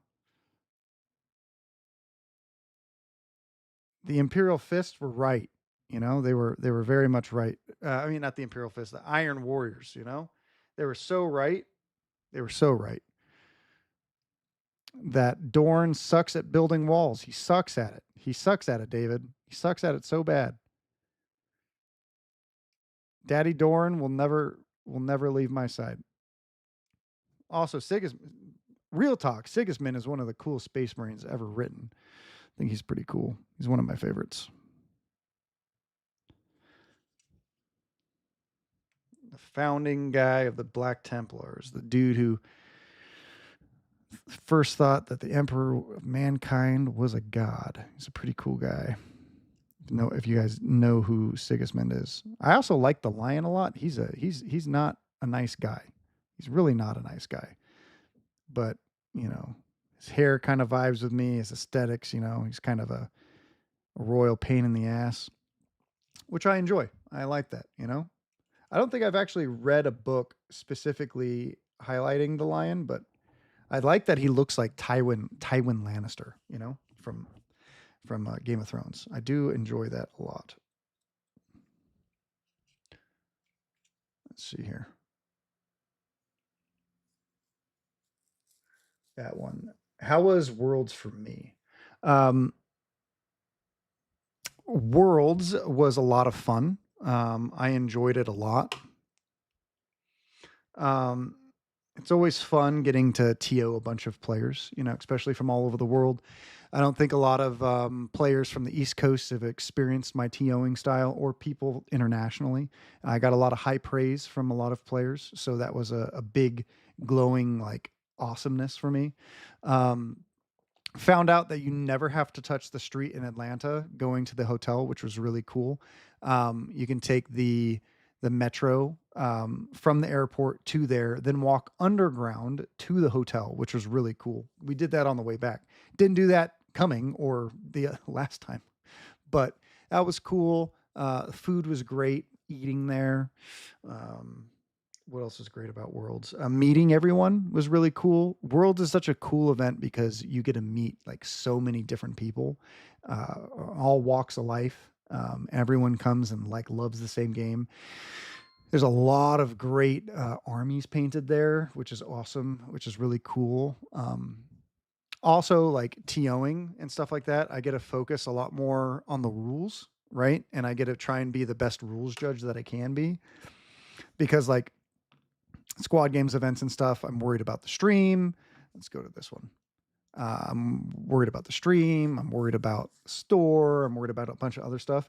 At these other kinds of events, I can just like be there and focus on like player interaction and focus on rules and stuff and trying to be the best TO that I can be and the best host that I can be. So Worlds was really, really great for many reasons. It was harder because there was like so many rules questions, a surprising amount of rules questions.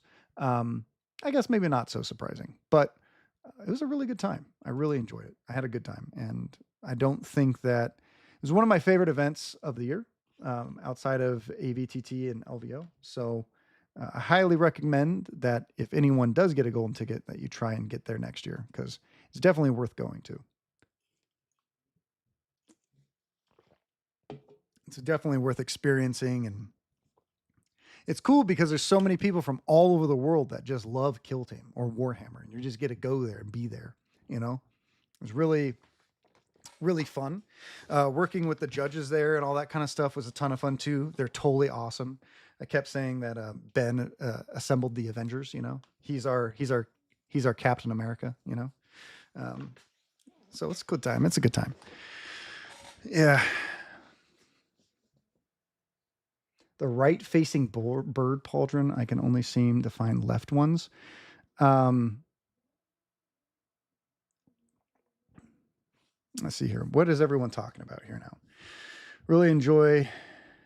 Okay, David.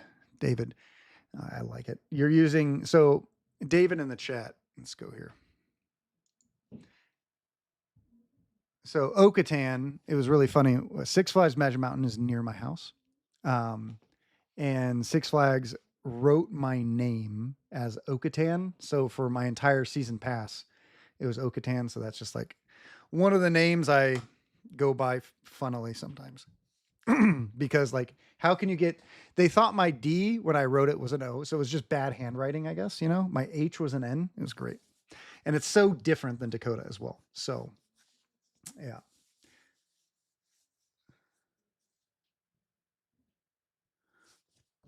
Mm.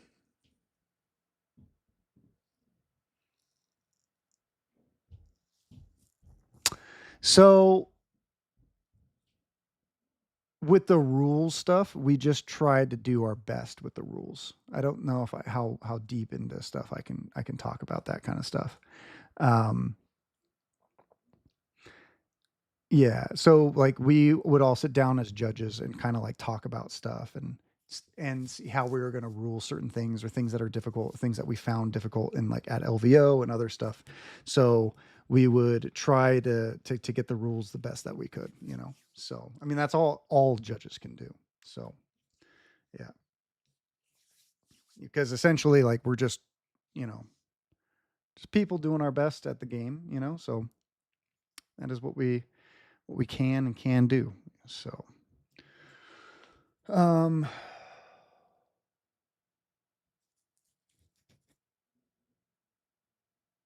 so Sean thinks Black Templars suck. This guy. This guy, he thinks Black Templars suck. I have a bunch of Black Templar stuff. Black Templars are awesome. They have swords and they have big chain swords and flamers and they kill Xenos. That's pretty cool to me. I enjoy it. I think I got to get more water on this. So we're almost done with the carapace here. And we can move on to the dry brush part. We kind of detail all of the black a little after we do everything else because we don't want to do all the detail work and then have an oil wash kind of like ruin it all. If that makes any sense to anyone. It wouldn't ruin it, but it would definitely take obscure a lot of the detail work that you do, which sometimes you want, like in the skin variation, and sometimes you don't want in other parts of the skin variation. This big wet piece here, this big armor panel piece, this I find more difficult to do without messing up, which I'm actually doing an okay job at the moment. So if I mess up this, I'll probably go back and just clean it up with the skin color, the light earth afterwards. And apparently I did it very well. But we got a lot more of these little snake belly panels to do. So we're gonna do some snake belly panels, you know? Yeah. Cool. No, but I don't mind answering any questions. Any questions that I can't answer, I will. So anything else that you guys want to talk about? Okay. Come here.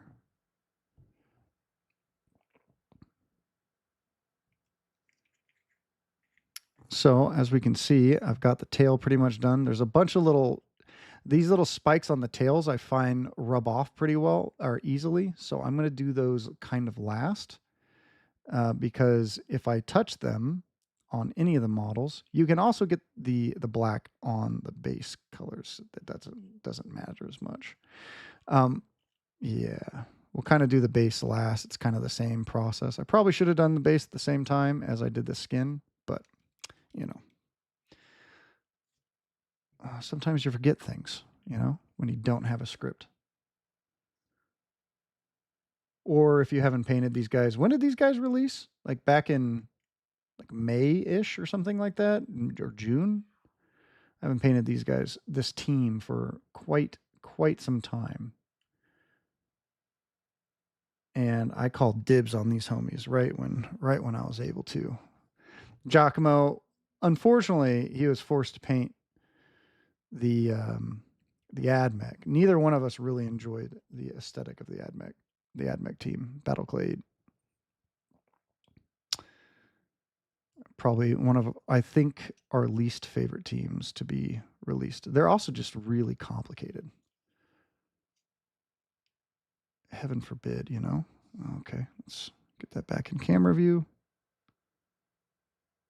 So right now, I've used this brush for like 3 or 4 teams now, right? Um, right now, when I paint with this brush, it looks like one of the hairs keeps popping up. Let's see if I can make it pop up again. If you ever have a bristle, okay, well, now it seems like it wants to be perfect again. If a hair on your brush ever pops out, you never want to pull it out, right? Because if you pull it out, you're weakening the ferrule and the glue inside here.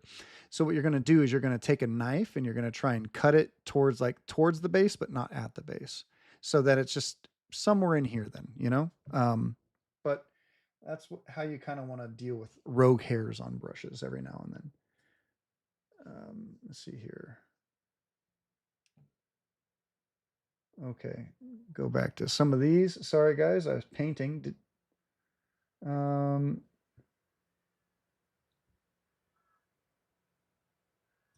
June. Okay, so thank you. So these guys came out in June. It's been a long time. I meant to start this a lot sooner, but I was mostly waiting to try and get this lens. This lens is a G lens for a Sony camera. It's a 20 to 70 G lens, and so it has like a nice focal length. Most cameras have like a focal length when you're trying to like paint streams or something like that. They have like I have another camera lens that's pretty nice. It's not my nicest one, but it's this one.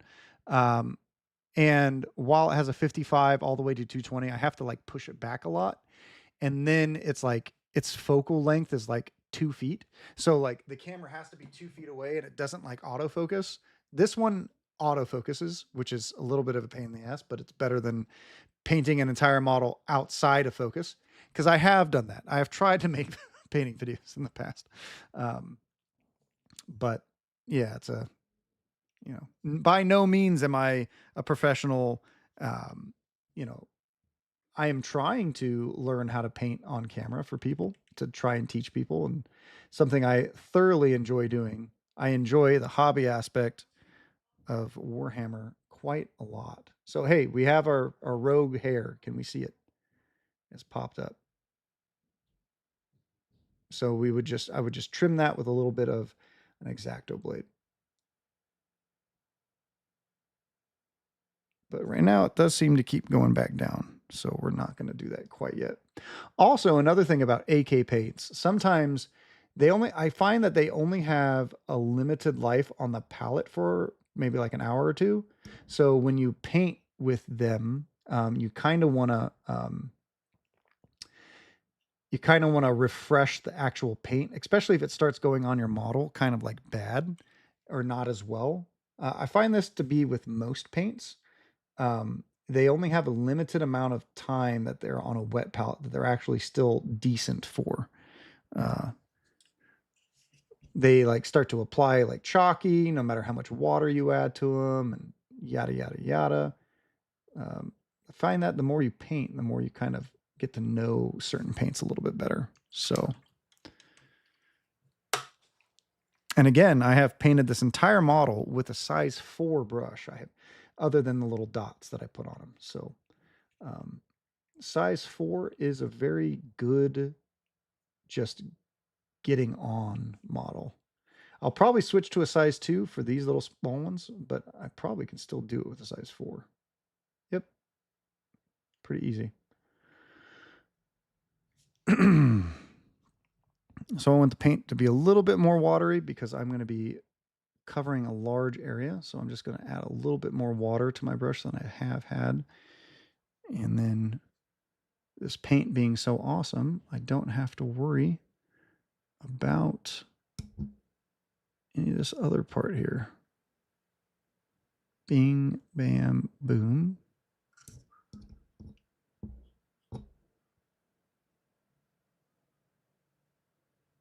Nice.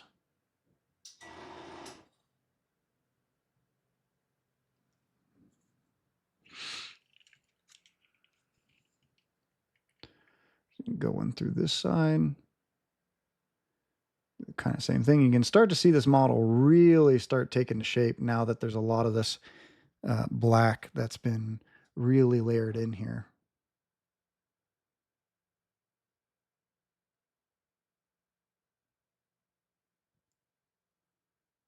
And the hardest part is trying not to forget a single claw. It's guaranteed that when you paint these, if you paint these models like this, you will forget a claw on one of your guys. It's just like guaranteed, 100% guaranteed. Absolutely annoying, but you know, as the fact of just Tyranids, you know, sometimes you're trying to do them all. And I think on my first set, I think I forgot like a whole dude's hand, a whole hand, just completely and utterly forgot to paint. I think there's only one more scything talon, I think, on this model. And then we'll kind of go from there. Do this one, and then I'll spray him with a gloss. Oops, sorry.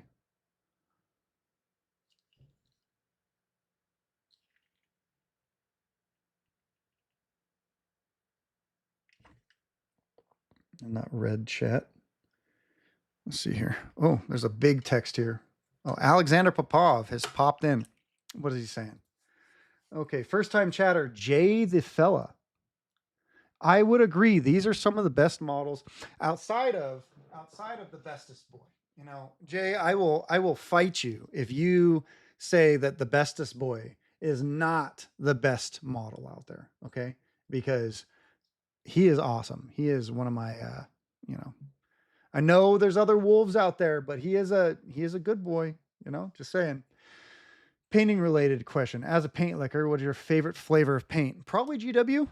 GW probably has the best flavor of paint. I think or two thin coats. I think they probably have the same or very similar mediums. AK paint, I believe, has an alcohol based medium. So this paint doesn't really taste like anything. I will say that Monument really has the worst tasting paint outside of oil paints. You know, I've accidentally touched my tongue to an oil paint before. That is a mistake that you do once and you never do again. Also, Monument, I've done it twice. Monument tastes so bad. In fact, in order to stop people from licking their paints, they should add like additives to these things.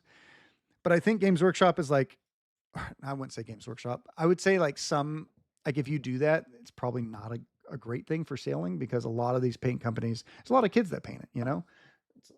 Luckily, they're supposedly non toxic, right? Um, but I know that certain pigments still are not good for you. So, what can you do? What can you do? All right. So Alex Pov says AK tastes. I don't know about AK doesn't taste good. It doesn't taste like anything. Sean says on the topic of wet palette and paints, the amount of water in the wet palette matters too. Some paint absorbs way too much water and they can become runny quickly, while other paints tend to dry out, even on a wet palette, even if it's not soaking over time. Over time, I found that the perfect sponge saturation for my paints and liking. So it's worth giving a try at different amounts of water in the palette from time to time and see what happens. I agree. But I'm not a scientist. So I usually just fill up as much water as I can in the palette because California is super, super dry. And for instance, like at the beginning of this, how long have I been streaming? Like 2 hours, 3 hours? At the beginning of this, I had like it was like wet all the way up to the edges, like all the way. And now when I pull back the wet palette, there's no water left in here. So meaning that the majority of it's dried out. So for me, in my particular liking, I will probably add more water to this, but I have a little like sponge thing and it's almost out, but I just will add more because I live in a dry climate. Um, Sometimes also with I have like this AC that blows in right here, and it can also dry out the palette a little bit more. So sometimes when I'm doing like tons and tons of painting, I'll actually bring a humidifier into the room so that the paint will last longer and it doesn't dry out as fast. But that's specifically like a California problem than it is anything else. So the whole Volcus is base coated now, and you're going to bounce off. All right, brother. Well, appreciate you, Oren. Have fun. And Sean says that Pro Acryl isn't designed for a wet palette. Okay, well, you know, if they were, maybe they'd sell more paints. I don't know. All right, little bit of shade thrown. Little bit of shade thrown. That's what I'm good at. All right, need a little bit more black on my palette.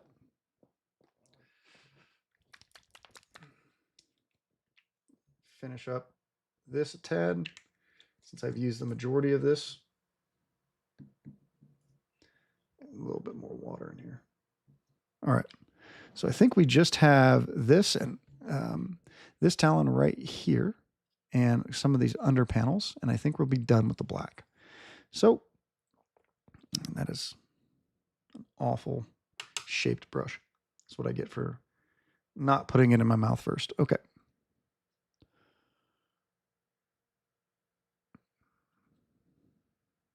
Again, with AK's black, you can kind of put it on thin and it's just going to cover, which is not the same for all blacks.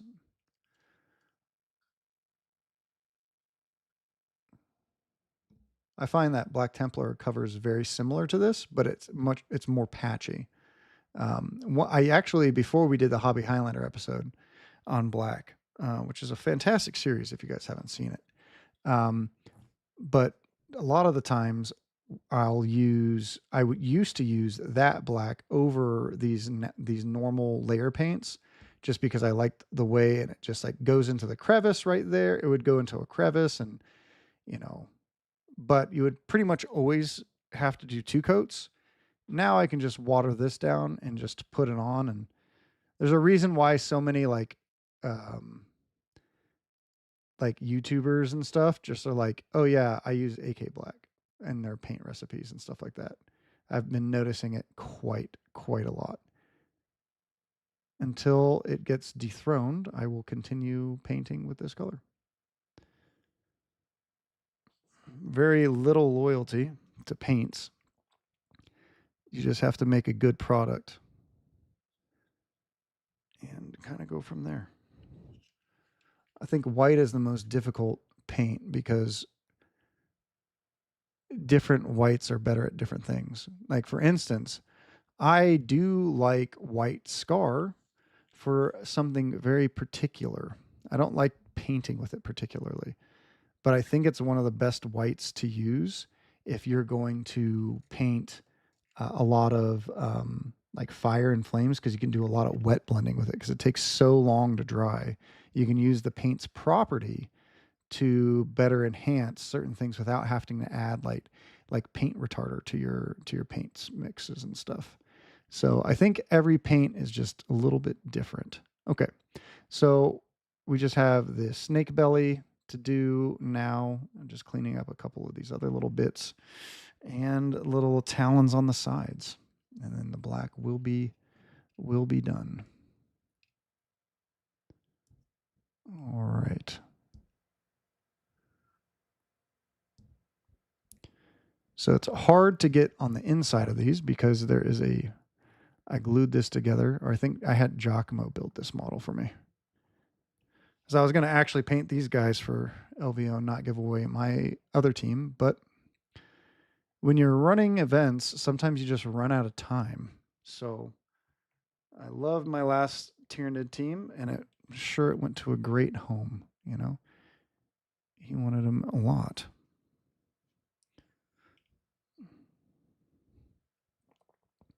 It's pretty loaded in there now. Just paint. I don't know if anyone's ever painted and given models away, but it's a very different feeling. You always hope that they go to a nice place and don't like get sold on eBay or Etsy or something like that. Luckily, all the teams that we've painted so far have gone to very nice homes. I think one actually lives as a team in a store in Vegas, which is pretty cool. It's super cool. I'm probably gonna have to go in with a second coat because those were pretty thin. Okay. See what some people said here. It's nice that you paint them now. They look. I took heavy inspiration from your paintings from the Warcom model. Oh, what's up, dude? I appreciate that. And the hobby parts of your Tomb World review, but I wanted a way more dirty look and a marker color, a darker color, so people could distinguish the models better gameplay wise. Oh, you posted to my Discord? Here, let me pull up Discord. Let me see. When did you post them? Can you post them again? Soren the ELG. I would love to see them again. When you do, if you post them again, tag me at Dakota so I can check them out. Well, I appreciate you, brother.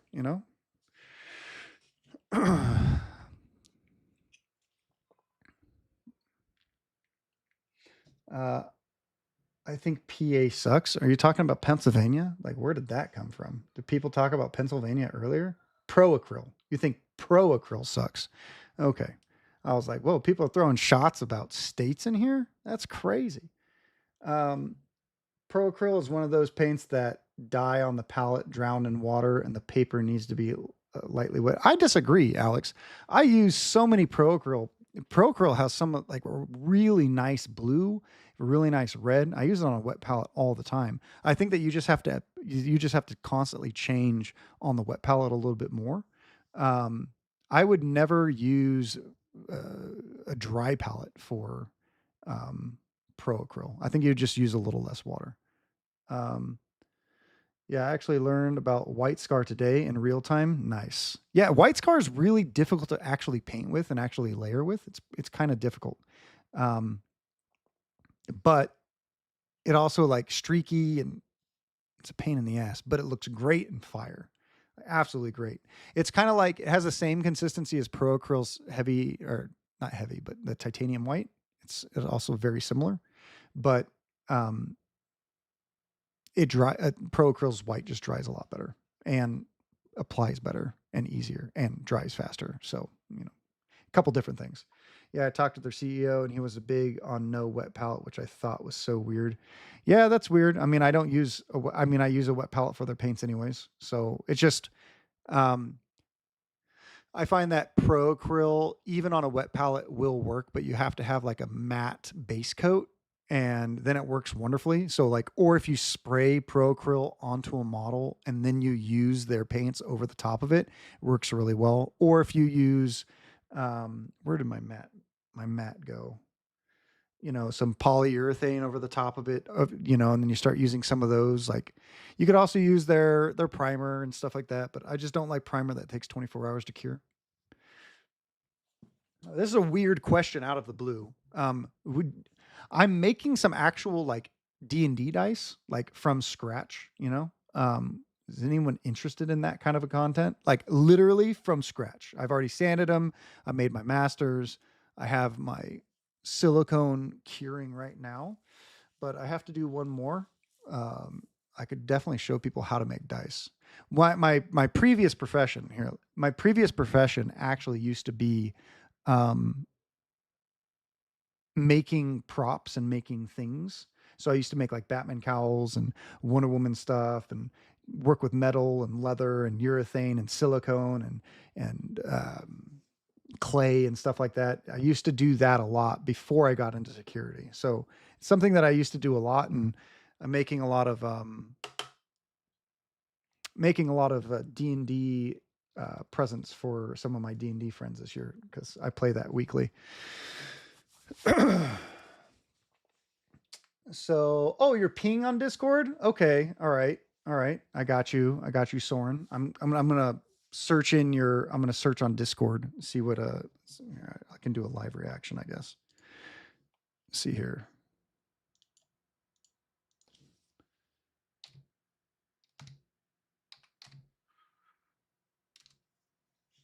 Oh, not in hobby chat. Completed projects. Ping at me on Discord so I can see them. Let's see here. Who thinks about Pennsylvania?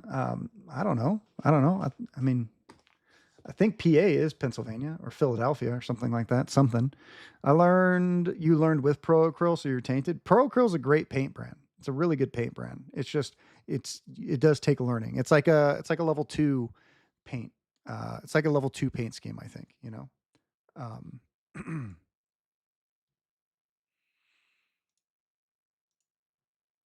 Oh, ping. Let's see here. Appreciate you, homie. Yeah, I look forward to seeing those. So let's see here. Isaac trying to make pools of glowing warp fire as well. Okay. Yeah, that helps a lot. Okay, so you poked me in completed projects. Okay, let's go to Discord. You guys can kind of see my live reaction here. Where is it? In completed projects. Okay. Oh shit, these look dope. Can I pull it over here? Let's see here. Maybe I can pull it onto. There we go. These look awesome, man. Yeah, these are definitely a darker skin tone than mine, but I really like the blue that you threw in here. Very nice. Yeah. Your Venom Spitter is very, very easily distinguishable because of your cool tones in here. Very, very, very, very pretty. Yeah, I like the yellows and the browns in your paint. Some of the joints are harder for me to see. I think they're a browner color than the rest of your models. I really like the warm contrast compared to your to the blues. I think the blues really pop out and really make each model identifiable. And I like how they the blue ties into your grass as well. I think that's pretty cool. And with the flesh that's on the ground, and then the leader. Your leader is definitely dope. Definitely dope. The tremor scythe. Yeah, I like the. Is that like an orangey brown that you used? What color did you use for that? Yeah, that's pretty sick. I like how you definitely like highlighted the. I like how you highlighted the your teeth and stuff, and you kind of put that dark recess in there to really draw the eye to, you know, each one painted individually really well. These are super nice. I think the leader and the venom spitter is my favorite, just because I love this like blue that runs through it. You know, it's really nice. It's really cool. And we'll go back to here. Hopefully I embarrassed you enough, Ping. You know, um, or hopefully I didn't embarrass you too much. So you used more oils for the joints, brownish purple tones, and you tried to get a cold green blue tone. Nice. Yeah. Sean, you said you use gooch more? What is that? What is gooch? Gouche? Gouchache? Go gouche. Gouche? Gouchy. I don't know what you're talking about. I don't know what gouchy is. For the ground, I can't remember. You tried to use crackle paste and underpainted the base with some blue and brownish colors, and then more of the pigments. Yeah, yeah. I like using pigments for basing quite a lot. I think we just have. I'm going to use a workhorse number 2 for the black. Those are super nice, Ping. I don't know Ping's real name. Maybe it's Orion. I don't know. It's okay. All right. Apparently, my real name is Okatan. So, all right. Going back to this, we have to paint these little small. Oh man, I think I have to get more water in here. There we go. It's coming off the brush pretty nice. Not too much, not too little.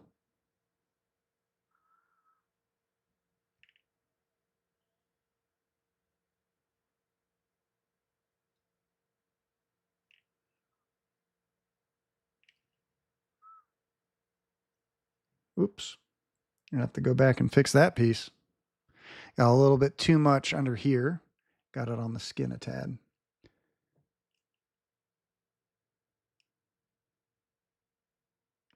A lot of times I'll just go through all these like little spikes or something like that from one painting angle and I'll come back through the other side. I'm definitely going to have to clean up a couple of these, which is okay. Not everyone is, even if they seem like they're a great painter, everyone makes little tiny mistakes here and there. When you get better at painting, you just make less mistakes. So some people, like if I was painting this a couple years ago, I would have to come back through if I wanted a really clean paint job. I'd have to come through and probably fix some of these. I'd mess up on more things and have to go back and clean it up more. Painting is all like, how much time do you want to invest in making it look pretty? Like, for instance, Giacomo, he spends a ton of time and he paints really, really cleanly, right? So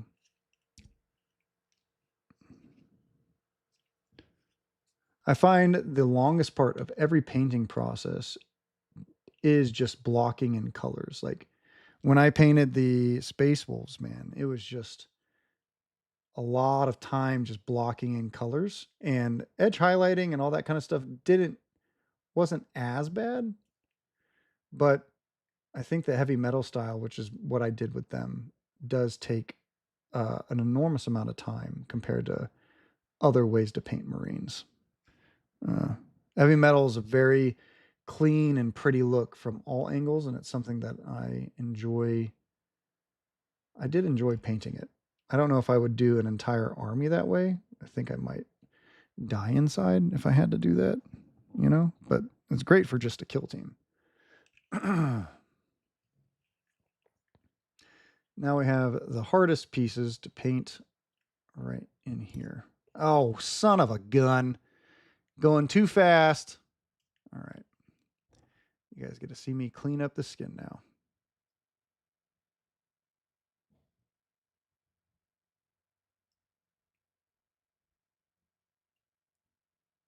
I wonder how they go through the earth with all these freaking claws on their tails. They're supposed to be digging and moving around and stuff like that. And I feel like these claws and stuff would make it more difficult to get through. Maybe these are purely meant for defensive stuff. Don't know. One more claw, and then I have to fix the skin on certain little pieces and parts. And that will be ready for a wash. Okay.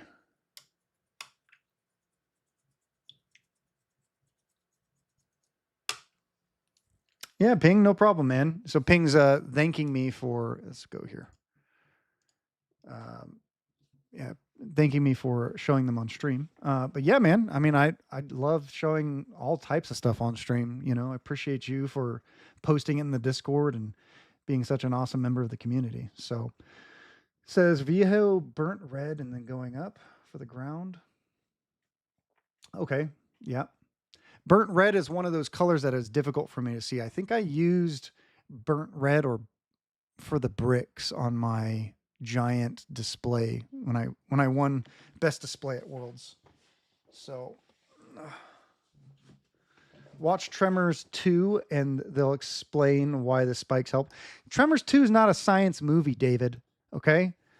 Don't make me go down to my basement and beat you up. It's a joke, everyone. he graduated to the cupboard under the stairs like Harry Potter. All right.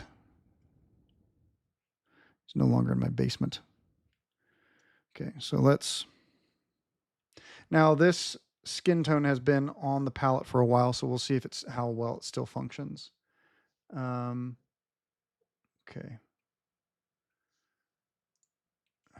All right. So we'll kind of go through here and we'll look at that. If we can get it in focused. Focus. Bueller.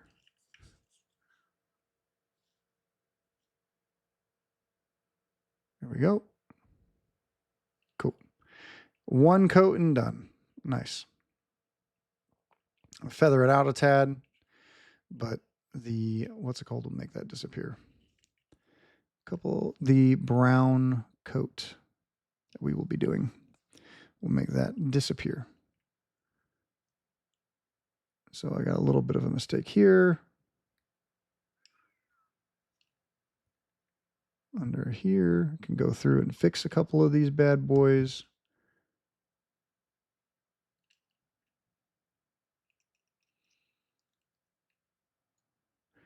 You don't have to be extremely detailed because the oil wash is forgiving, you know?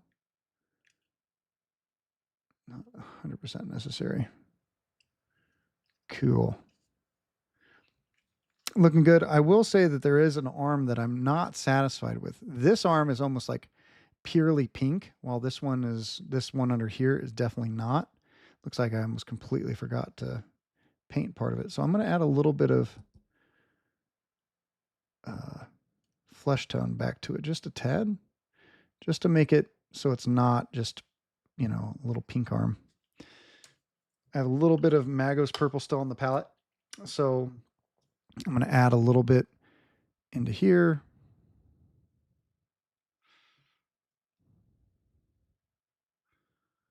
Just this one looks like I forgot it a tad.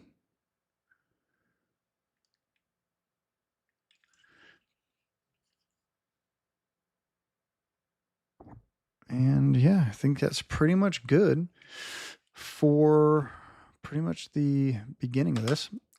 I am going to do a little bit of the teeth. This is more of an experiment. The teeth I like to do afterwards, but I did it afterwards for all of my Tyranids before, right? Made them a little bit more yellowed up, but I'm wondering that if I paint the teeth first and then I do the streak and grime, I wonder if it could add any more or if it would make it look a little bit more dirty, and then I could go through and then highlight up from there, and maybe I don't have to do the yellowing step. We'll see. Okay. That is definitely not what I wanted to see. Okay, well, just pulled off the lid to ivory tusk and the whole top doesn't want to come out. So we'll just pull from here, put on the palette. We're only doing the teeth, maybe the eyeballs. A lot of the eyeballs I like to do in Ethermatic Blue. It's kind of like the one color pop that it has for the team. We'll kind of go from here. Not hit the camera again. Let's go to this one. So we're going to do the teeth here.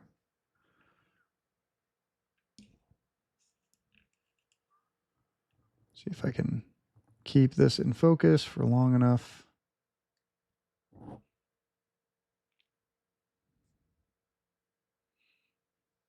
Okay.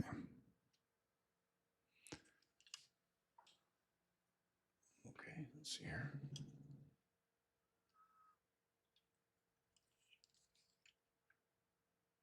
Take my finger out of the shot. Hopefully it makes it a little bit. There we go.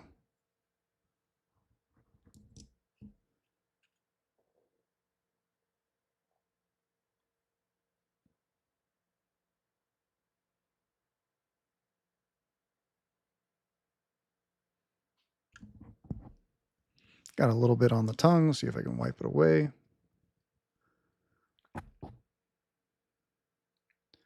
Sometimes you can, if you make a mistake, you can just wipe it off. unfortunately, that wants to stay there. So we'll fix that at a later time. We can, there we go.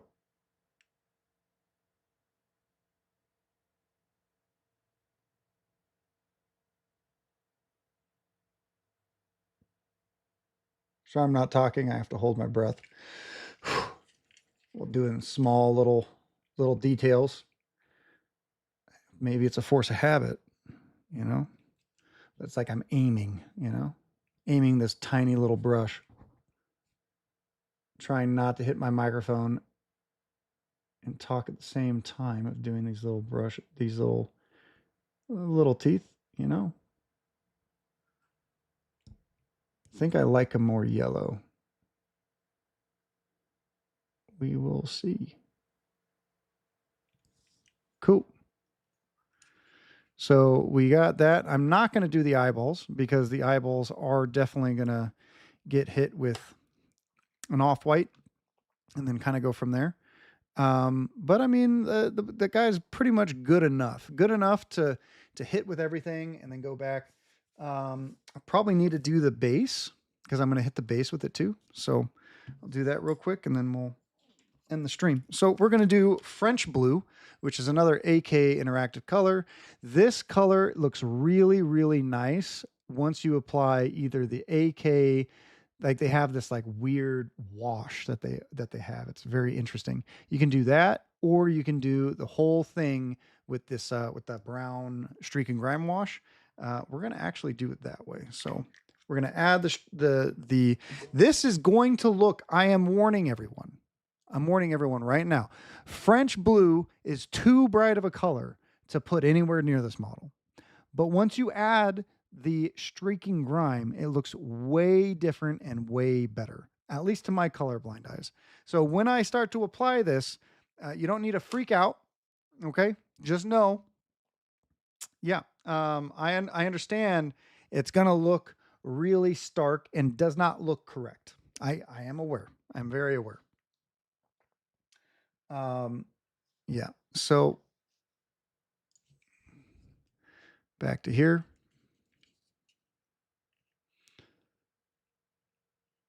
And also, if I mess up and I get any on the skin, I can just go back and fix it in this step. This French blue is a very space wolf color. I actually like this French blue for highlighting black. I think it's another very good color. You go French blue into, well, you go like French blue and spectrum blue are very good for highlighting black colors. So, in my opinion, so luckily I have a store that near me that sells AK. It's not terribly near, but for LA, it's pretty near. It's like 45 minutes from my house.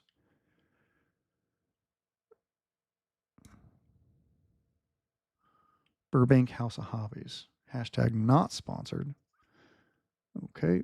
So I also like to paint these like tiny little rocks and all that kind of stuff. I'll go back in with um, Agrax Earthshade, Rhinoxide, and throw those in there. And you'll start to see this come back to life. I'm very much going to be getting the colors, this brown or the rock colors or the concrete colors on top of some of this like skin growth that they have on their bases. So I will be going back to fix some of that as well because I won't be able to. Hey, there's two little claws I didn't paint black. Look at that. Look at that. Got to go back and paint those. All right. A little bit more here on the concrete. Interesting enough, even though concrete has a very big, um, even though concrete has a grit to us, at this scale, concrete would be like super, super smooth. I have to move my microphone. So I stop hitting my brush.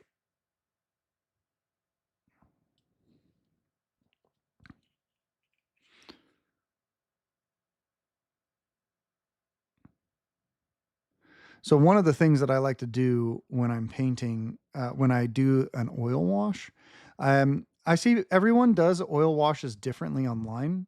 But the thing that works for me is I always do a gloss coat, because if you don't do a gloss coat, it heavily stains and patinas your model. I think way too much, and completely transforms all the color. Like, and you can't ever make it back to where it even was close to or was.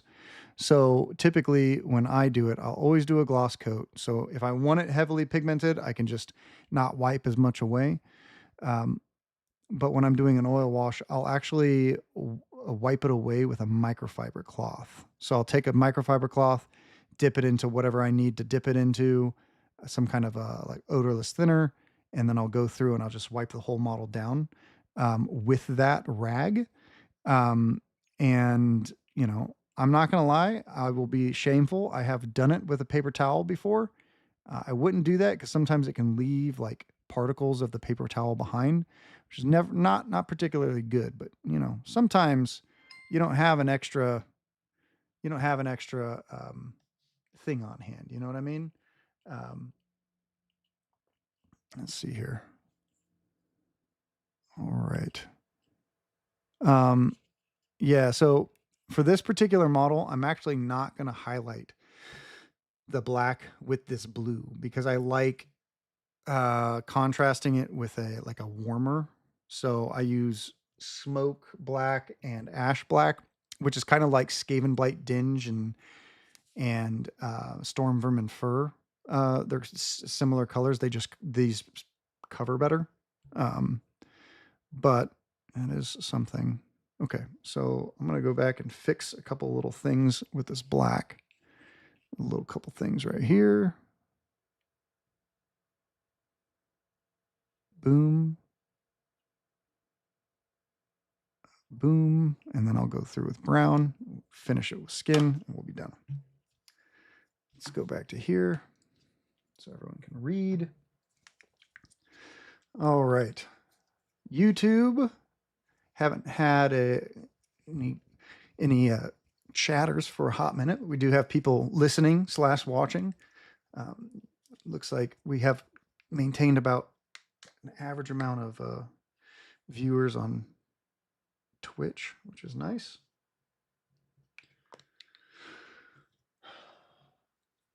I'm back. You got some Subway to eat? What kind of sandwich did you get at Subway? You know, Oren.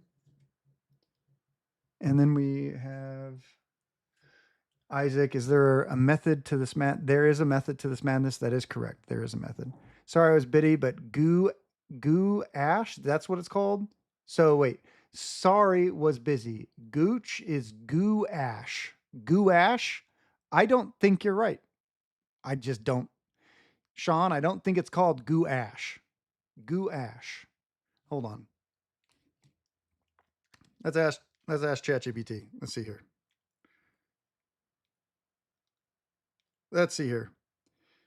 Uh, don't know if I'm allowed to.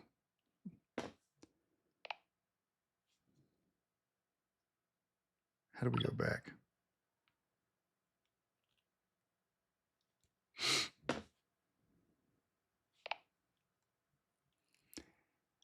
How do you pronounce gouache? So Guache.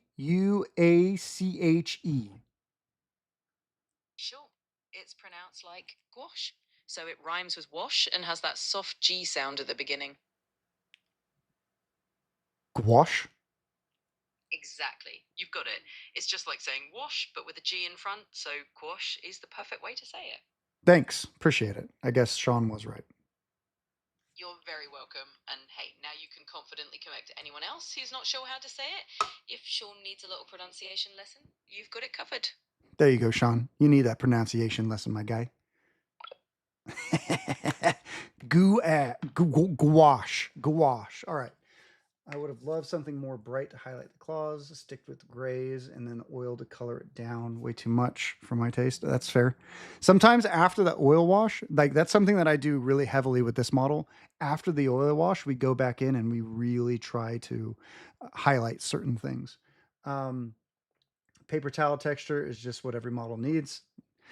Okay, all right. I mean, we can agree to disagree, but sometimes you are right. Like if you're going with Plague Marines, big time.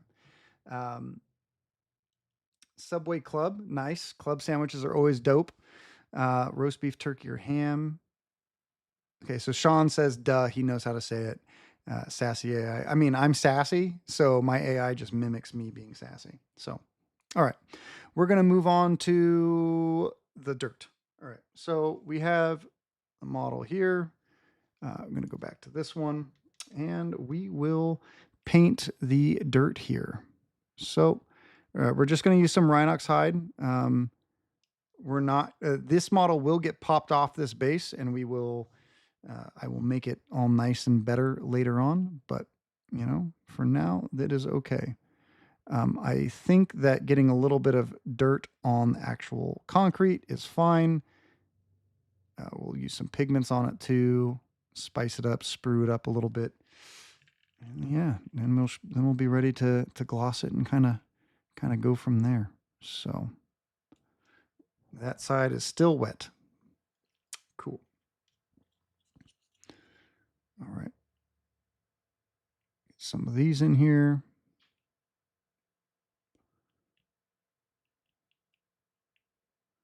Can I get it to focus correctly? That is the question.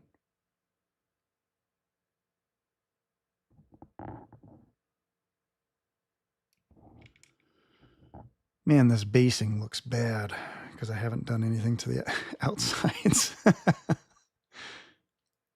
But that's okay. It's part of the process. Like all painting looks really bad until it like hits a point and then you're like, wow, wait a second. Or you never make it to that point and then you're just like, well, time to strip them and try something else. I've done that plenty and plenty of times. I've been painting since the year 2000. So I have had a lot of duds in the past. You know, I used to paint a lot of models with, I would specifically use like football colors, like gold and purple and black and silver, you know, Raiders, cough, cough, you know. Never did the Bears though. The Bears. Never did like a, no, that's not true. I've done a little bit of like blue and orangish, you know. So with Rhinox hide, you kind of want to water it down just a tad. That's a little bit too much watered down, but that's okay. I like the two thin coats variation of Rhinox hide more just because it has a different like consistency. But Rhinox hide is an amazing color. And since I don't have, I think it's Noble Steed. Since I don't have Noble Steed, we will be doing this, which is good enough. Good enough for government work. All right.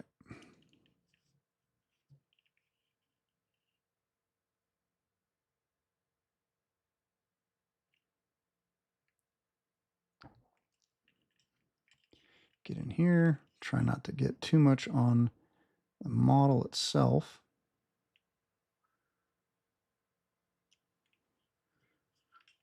And then we'll fix the skin details on the base. And then, you know, it's weird that they have dirt like in this model. There's like dirt spires that like go up the base, you know?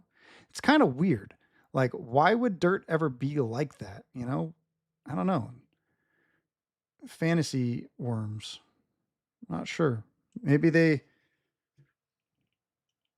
also, would this be dirt or would it be like concrete dust? It'd probably be mix, right? But we're not scientists. We just paint to look cool. So, a myriad of colors on here will look cool eventually.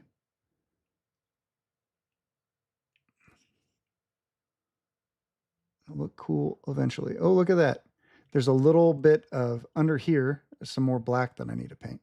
Gotta love. So the harder part about painting some of these new age models, rather than like what Games Workshop used to produce in the past, there's so many details. You know, like it's great. It's great for painting, but sometimes like you just forget small little bits and bobs, and you have to keep going back. And fixing stuff and, doing all that kind of stuff. And that's all right. That's why we paint miniatures, right?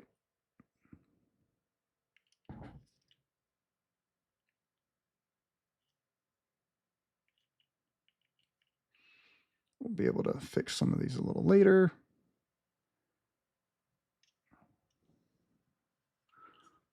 Right.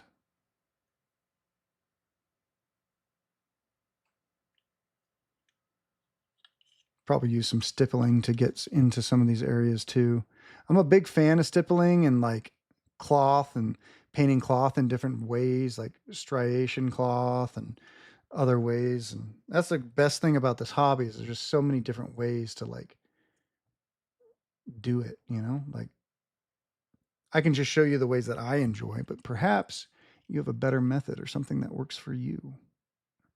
That's what's cool about art, you know? Art is subjective to each individual person. Okay, we're going to do some black here. Fix this part down here. We can go back to this. I don't think I'm going to pull any of that for the YouTube video. Okay. Fixing this underneath here. Cool.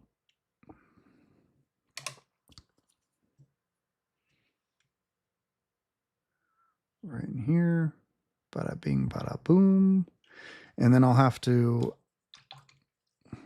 I don't want the skin like flesh thingies. What is that even called? The flesh bits. The ground terraforming xenobioflem. That stuff.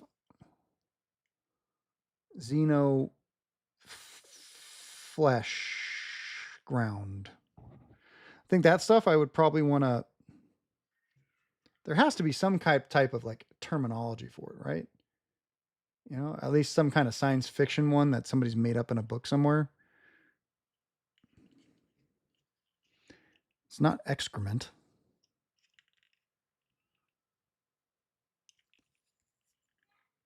Right. So we're going to fix some of that up. And then we'll probably add a little bit of wash to it. And then, because I feel like this is definitely inflamed. I think it's growing pretty rapidly and stuff like that. So I think that would all be. Let's see here. What do people say? The Candy Center, Nougat. I don't know what happened. I left this for too long. Duh, I know how to say it. Dork, sassy. Dirt is tumbling off the opening after it burst forth from the ground to snuggle me. I don't want these to snuggle me, David. I don't want these to snuggle me. I definitely don't.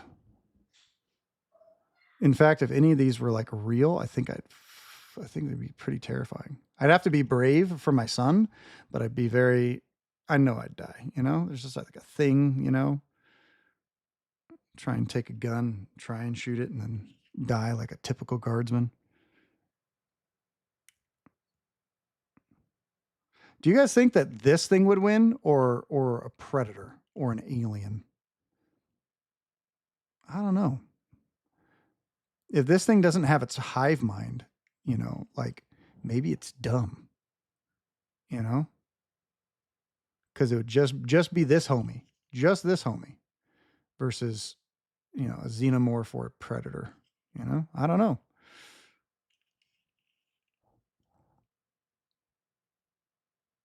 Put a flesh down in this little crack thing. Are these like tendons? Are these like dirt tendons? Dirt tendons. That's what I think I'm going to call them. Since no one wants to tell me what they think these are called, or at least yet, I think they're dirt tendons. Dirt ligaments. Xeno ligaments. So Isaac says, God, that reminds me of a short story of Imperial void ship getting consumed by Hive Fleet. One of the most horrific things I've read in 40K without a date. Yeah. Yeah, I mean, there was a really scary one of a Tyranid in Magos which was pretty cool. You know, I think it was like one of the short stories that he had concerning one of his other characters, and it was like the first time they ran into Xenos. I think they just ran into a Termagant, so you know, it's pretty cool. Magus is a great book if you guys have not read it yet. Cool. I'm going to add a little Tagore Rage Shade to some of those little bits, and we'll be done. You know, I don't think you guys want to watch me gloss and then sit here and talk for 3 hours while waiting for that to dry. Probably come back next Saturday, do another painting session. Hopefully, I'll have the rest of the guys up to this level. Sorry for everything not being in focus. I'm kind of focusing on getting it finished faster.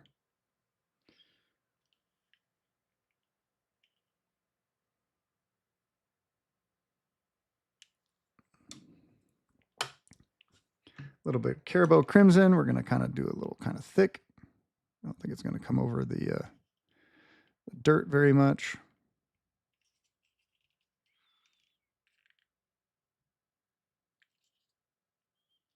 Add a little bit of Rage Shade in there. Wet blend them together. And a little bit of this Magus Purple. Just to wet blend all the little bits and bobs together, and we'll kind of see how that looks. You can be a lot. Oh, goodness gracious. There we go. You can be a lot pretty wild with it. You know, it's just a base, you know? Okay. Well, let's bring it to full screen and then we can chat it up before we end it. So it came out pretty nice. It has a couple little freckles that I'm happy with. A lot of those will get obscured in the future details, which will just make them look better. As we can see, starting off from, you know, homies that just look like this. This is where we were at a little while ago. You know, these guys came out pretty well. And I'm looking forward to finishing this entire team so that we can start using Raveners on the channel again. I know they're not the most fun team to watch, but they are quite a lot of fun to play. Their play style is very fascinating and very interesting. So the black is very rudimentary at the moment, but we added, oh, I guess we could do that too. Goodness gracious. So we're going to add a little bit of a dry brush, just smoke black and this ash gray over the back. And then we're going to hit it because I do need to do this actually before the gloss coat. So where is, I need to, my dry brushes. I'm going to use one that's not terribly large. Don't know where my Artis Opus, oh, there's my Artis Opus. I personally like Artis Opus brushes a lot, though it looks like I'm missing the smallest one, probably because I was using it. So we're going to use the second smallest one here. And we're going to dry brush it. You're not going to see a tremendous change in the dry brush. And we don't want this on the wet palette. So let's go to here while I look for a particular piece to put it on. I can probably put it on a piece of acrylic or something. We'll do some MDF.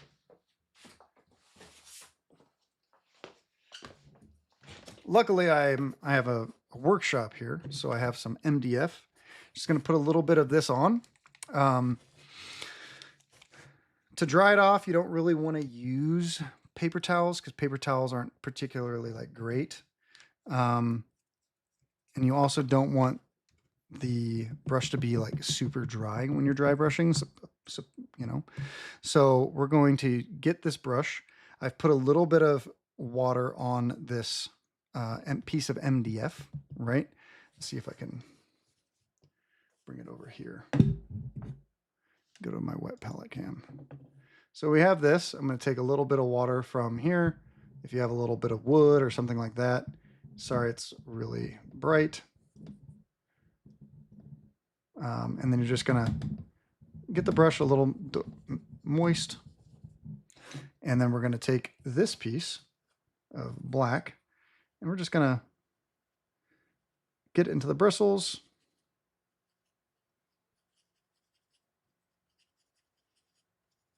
MDF is a little bit better because it soaks up a lot of the moisture.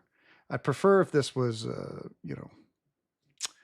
I prefer if the MDF was um,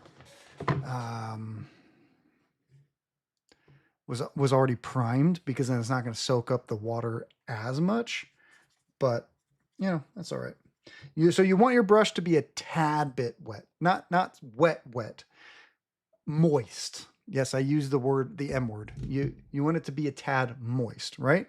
Um, so that it comes off on the model a little bit more. It's going to be difficult to see because this is a very dark color. It's a very good transitional color from black to another, which is always good. So we're going to.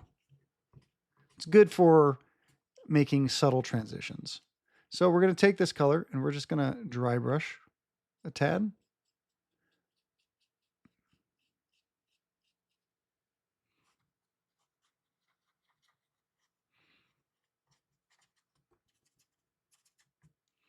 We're just going to keep dry brushing, get all of the black slightly a different color. So also add a tad bit more protection on these. One place I'm not going to dry brush this is over these little tail bits. Don't think the brush is small enough for that. The tail armor. And then I lied, so I did it there.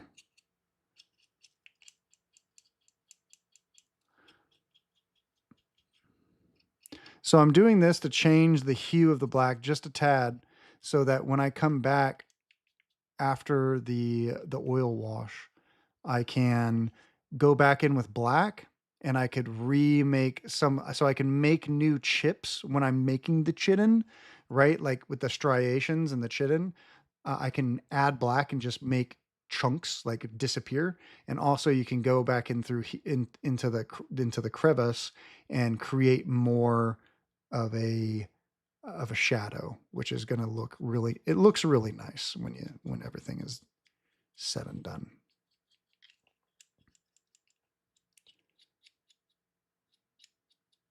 Like I said, it's a very dark color. I don't know if you guys can see it. I cannot. It looks the same. It looks the exact same to me, but I know it's different. So, because it's not the same, it's just not the same. It's not the same color on the two. But when they're put next to each other, to me, it blends really, really well.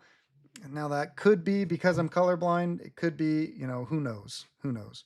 Next up, we're going to be using ash gray, and we're going to be doing another dry brush. So ash gray is the next one, right? We're going to do a quick little dry brush. It's going to be less than our last dry brush. So my brush is still a tad bit moist. So that is a-okay. I did not clean off my brush either, because you want to marry the two colors. So we have our model here. This is a lighter color, so you will see some changes here. It is subtle, but as you can see, just going back and forth here, there was a change.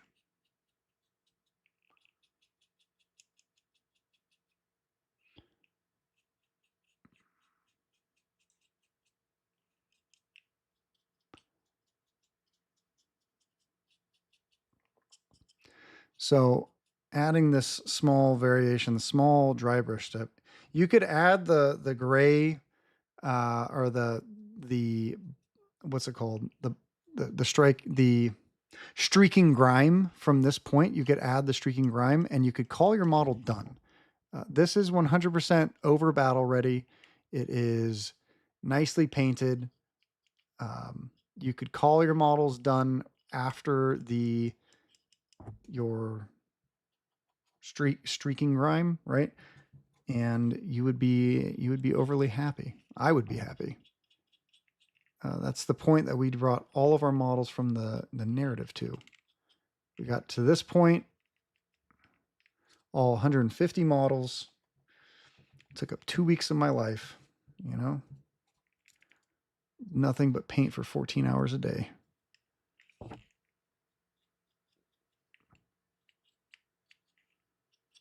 A couple of the claws here. This helps with the transitions later.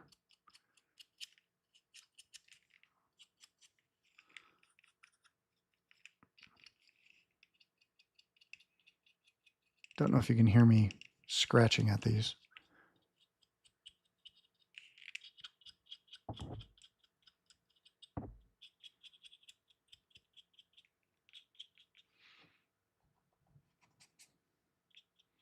Oops.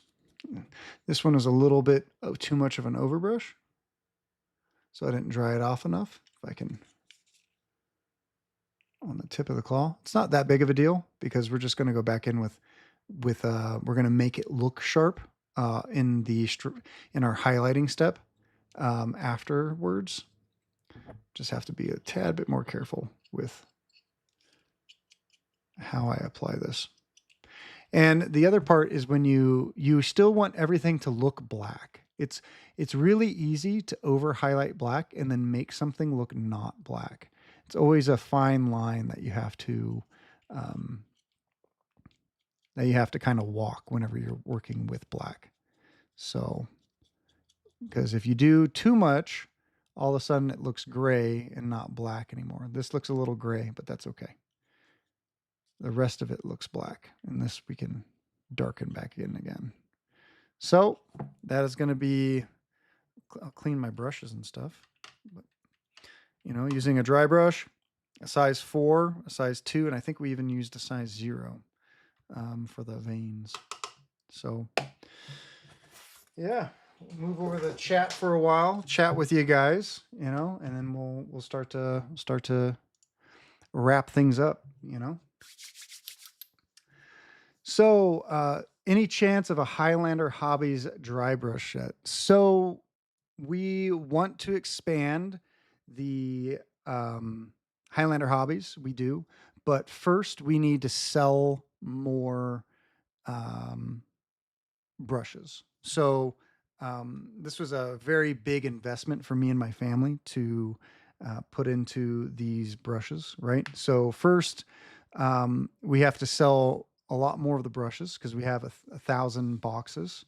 Once we sell a lot of them or the majority of them, we do plan on ordering more of them and then possibly investing in a dry brush range.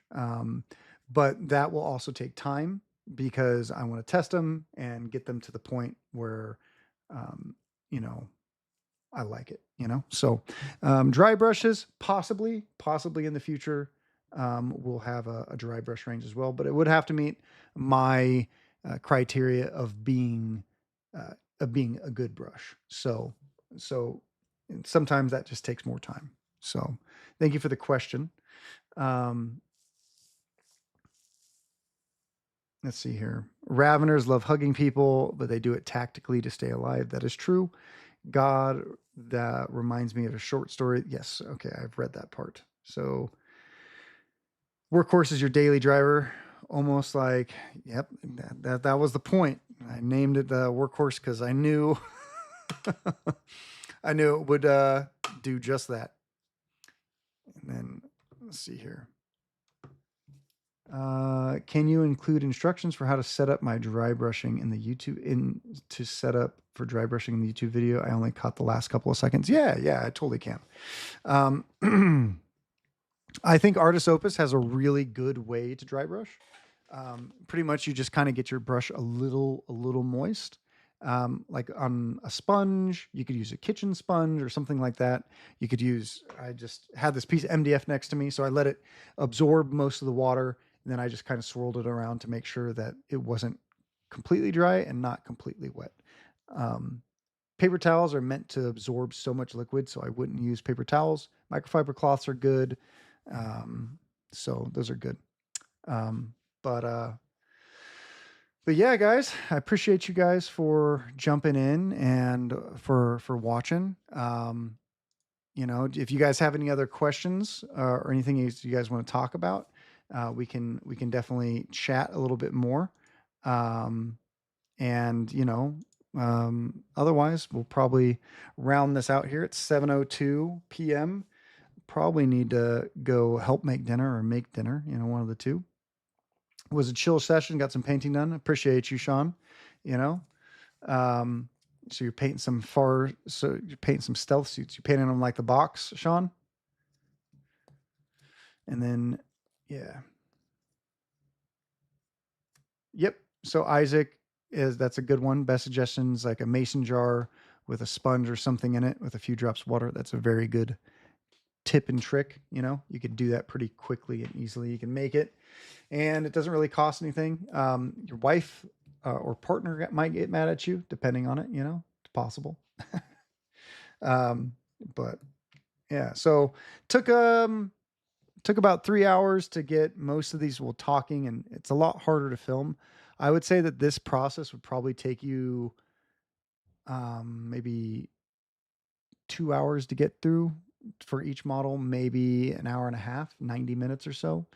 Um, Going quickly, not having to worry if your model's like in the frame and stuff. And also when you're doing multiple models, it makes it faster.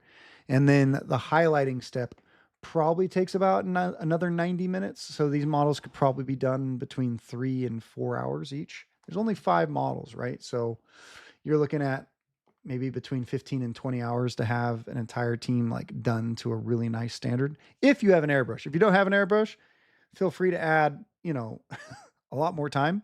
Um, but coming out good, and I'm excited.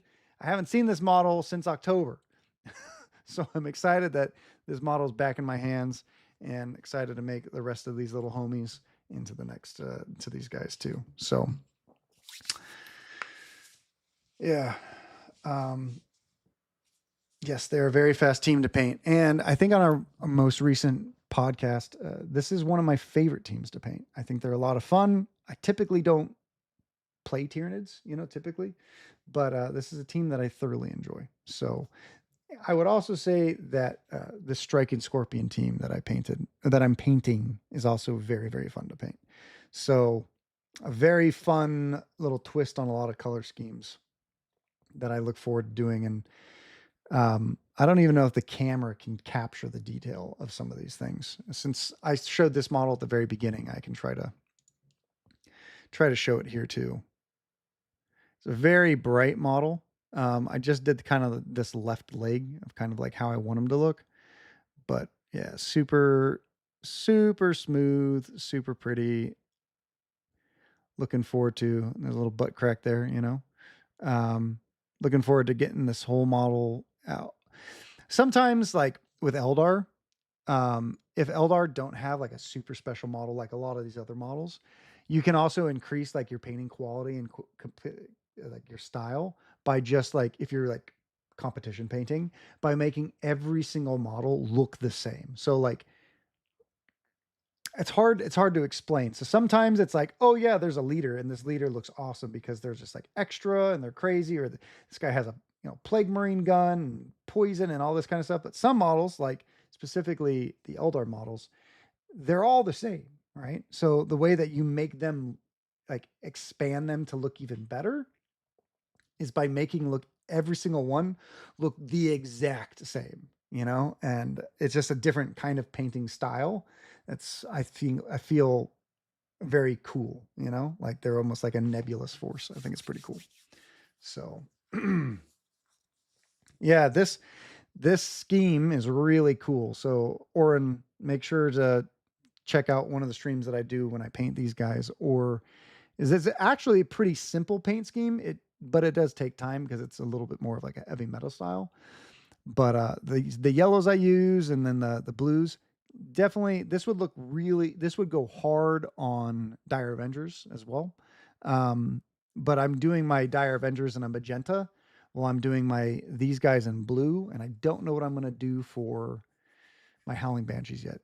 I might do like bone, you know, because my craft world is Iberosol, and I realized I'm colorblind to green. So why paint all green? Like I could have painted these all like the Master Chief because I have that style down, but why paint green when I'm bad at it?